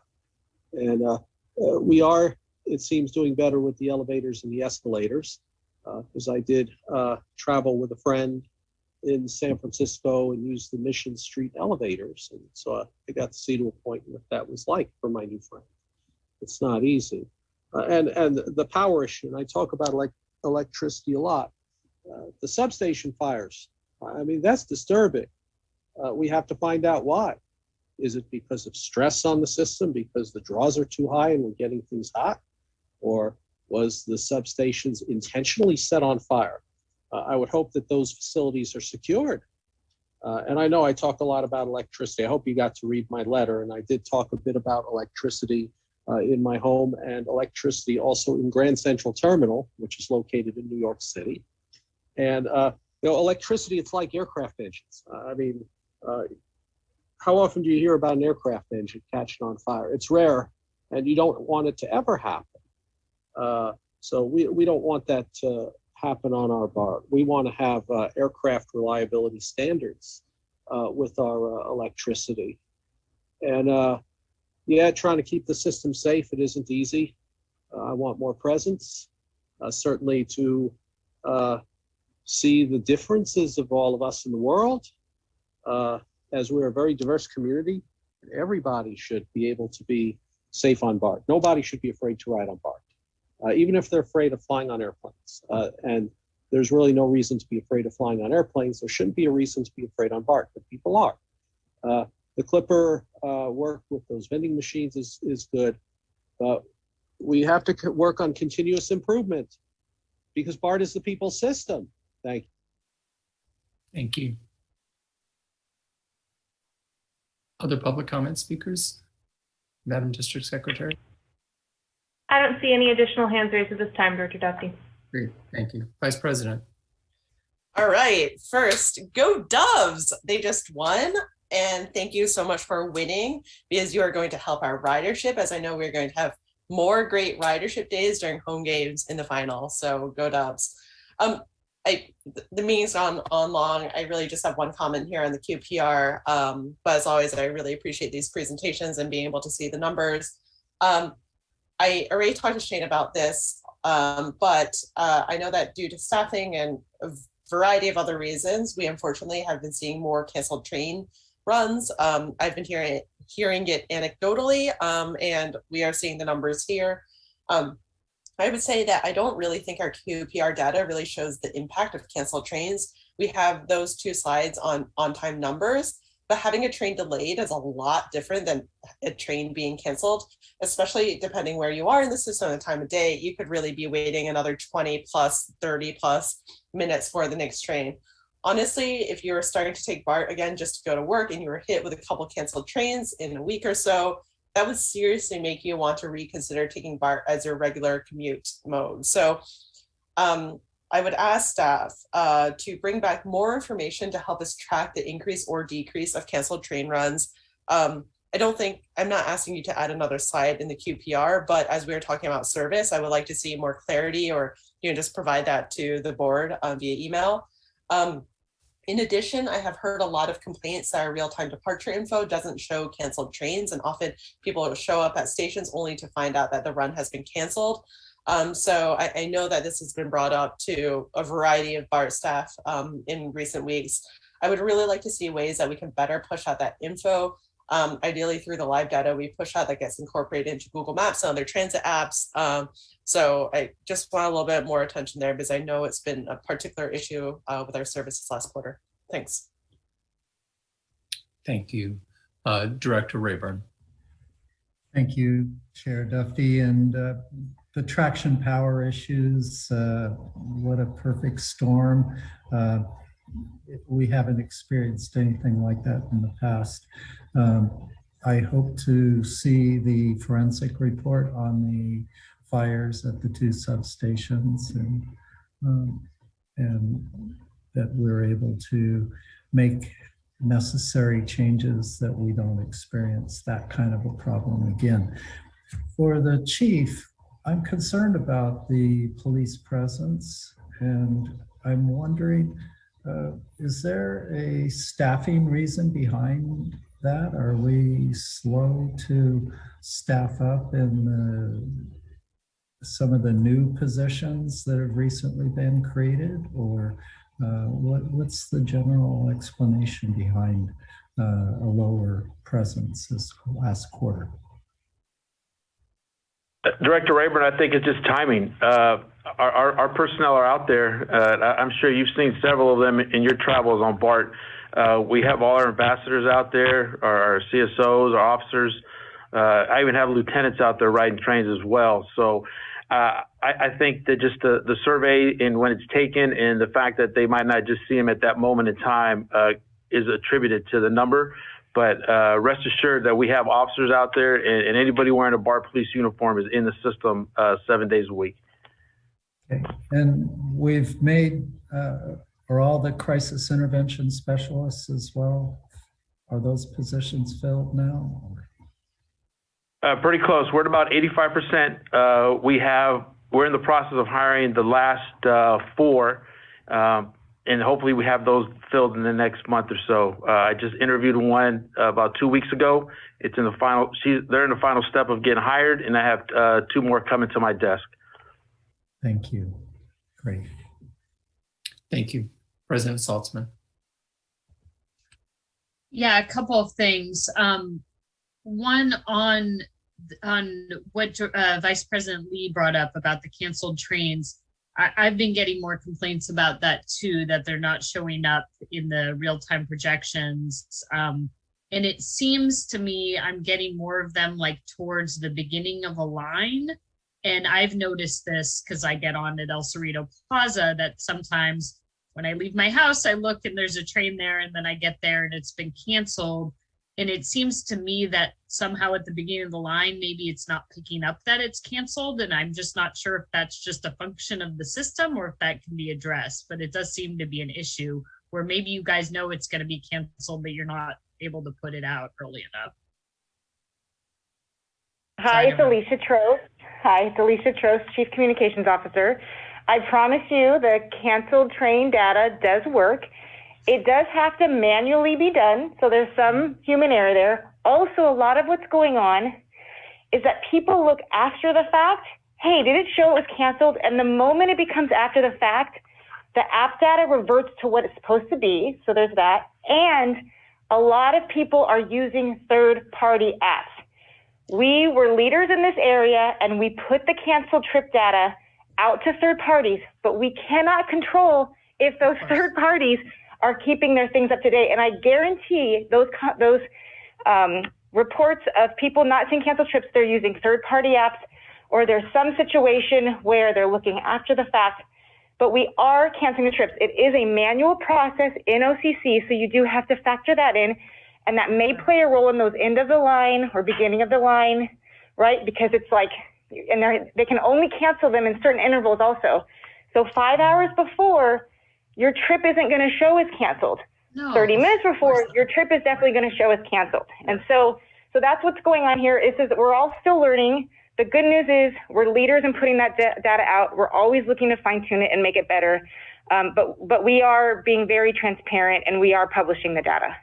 Absolutely. And I just want to say, I should have led by saying, as a writer, I so appreciate that we do say when the trips are canceled, but I have to tell you, I only use the Bart app because I know about these issues with the other apps. And I have experience where I look before I leave my home, and by the time I walk to the station, the train is canceled. So it's not after the fact. So next time I see it, I'll send it over to you. But I also have seen images sent from riders where they're clearly using our app. So I don't know, maybe look into the beginning of the line thing if there's anything that can be done about it. I also noticed that when we were only running half the service on the red orange line area, it wouldn't show up as canceled until it had hit Richmond Station. So I was seeing it regularly then when we had all those canceled trains. But moving on to another issue that Director Rayburn raised, and this was something I raised in my briefing, I don't know if we're asking the right question about police presence, because it doesn't seem to be tracking by how many officers and ambassadors we have out there. We have more out there than ever before, yet the numbers have gone down. So I know we like to stick with the same questions, but I do want us to at least give some thought. Is there a better way to ask the question? Because I know, I probably see an officer maybe half the times I ride Bart. So if I got the survey one day where I didn't see one, I would have to say I didn't see one. But if I was asked a more general question about, do I generally see officers, I would say yes. So I don't know how we address that in a way that is good quantitative data. That's not my expertise, but I would ask staff to look at that and see if there's some way that question can be improved, so we don't just have these numbers that go like this and makes us excited one quarter and then the next quarter we think we did something wrong, even though that's not necessarily the case.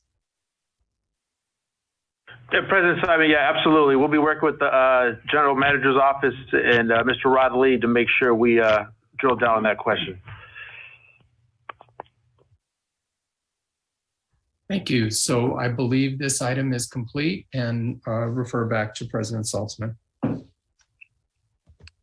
Thank you. Then we just have one item left on our agenda. It's board matters, and we will take items 12A, B, and C all together. So if folks have any reports, roll call for introductions, or in memoriam, please raise your hand and I'll go to Director Rayburn. Thank you. I want to share that on the 24th, I participated with 1,400 transit aficionados throughout the U.S.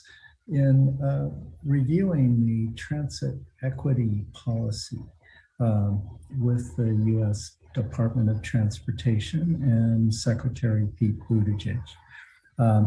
It was, I believe, this is truly an incredible document. It's only 12 pages long. Everybody can download it. It sets the bar and includes some performance measures that will be folded into, I hope, our own performance measures. For example, in building wealth for people who are bidding on our projects, as well as access was one of the top scorers in a survey that was done after the session. And our own Ricky Wells was working with USDOT, and we had Nuria Fernandez participating from former VTA executive director, and a number of our advisory committee members were on the call. Also, I participated yesterday with our real estate departments, Abby Thorne-Lyman, in commenting on Lake Merritt Bart to the Oakland Design Review Board, and that project's moving forward. Thank you. Director Foley. Thank you, Madam President. On May 18th, I attended the Contra Costa Transportation Authority meeting. On Tuesday, I attended the Concord City Council meeting, and of particular interest was a proposed action to extend the exclusive negotiating agreement with Concord First Partners for the development of the Concord Naval Weapons Station site, which, as you know, is adjacent to our North Concord station. The ENA was set to expire yesterday. The city council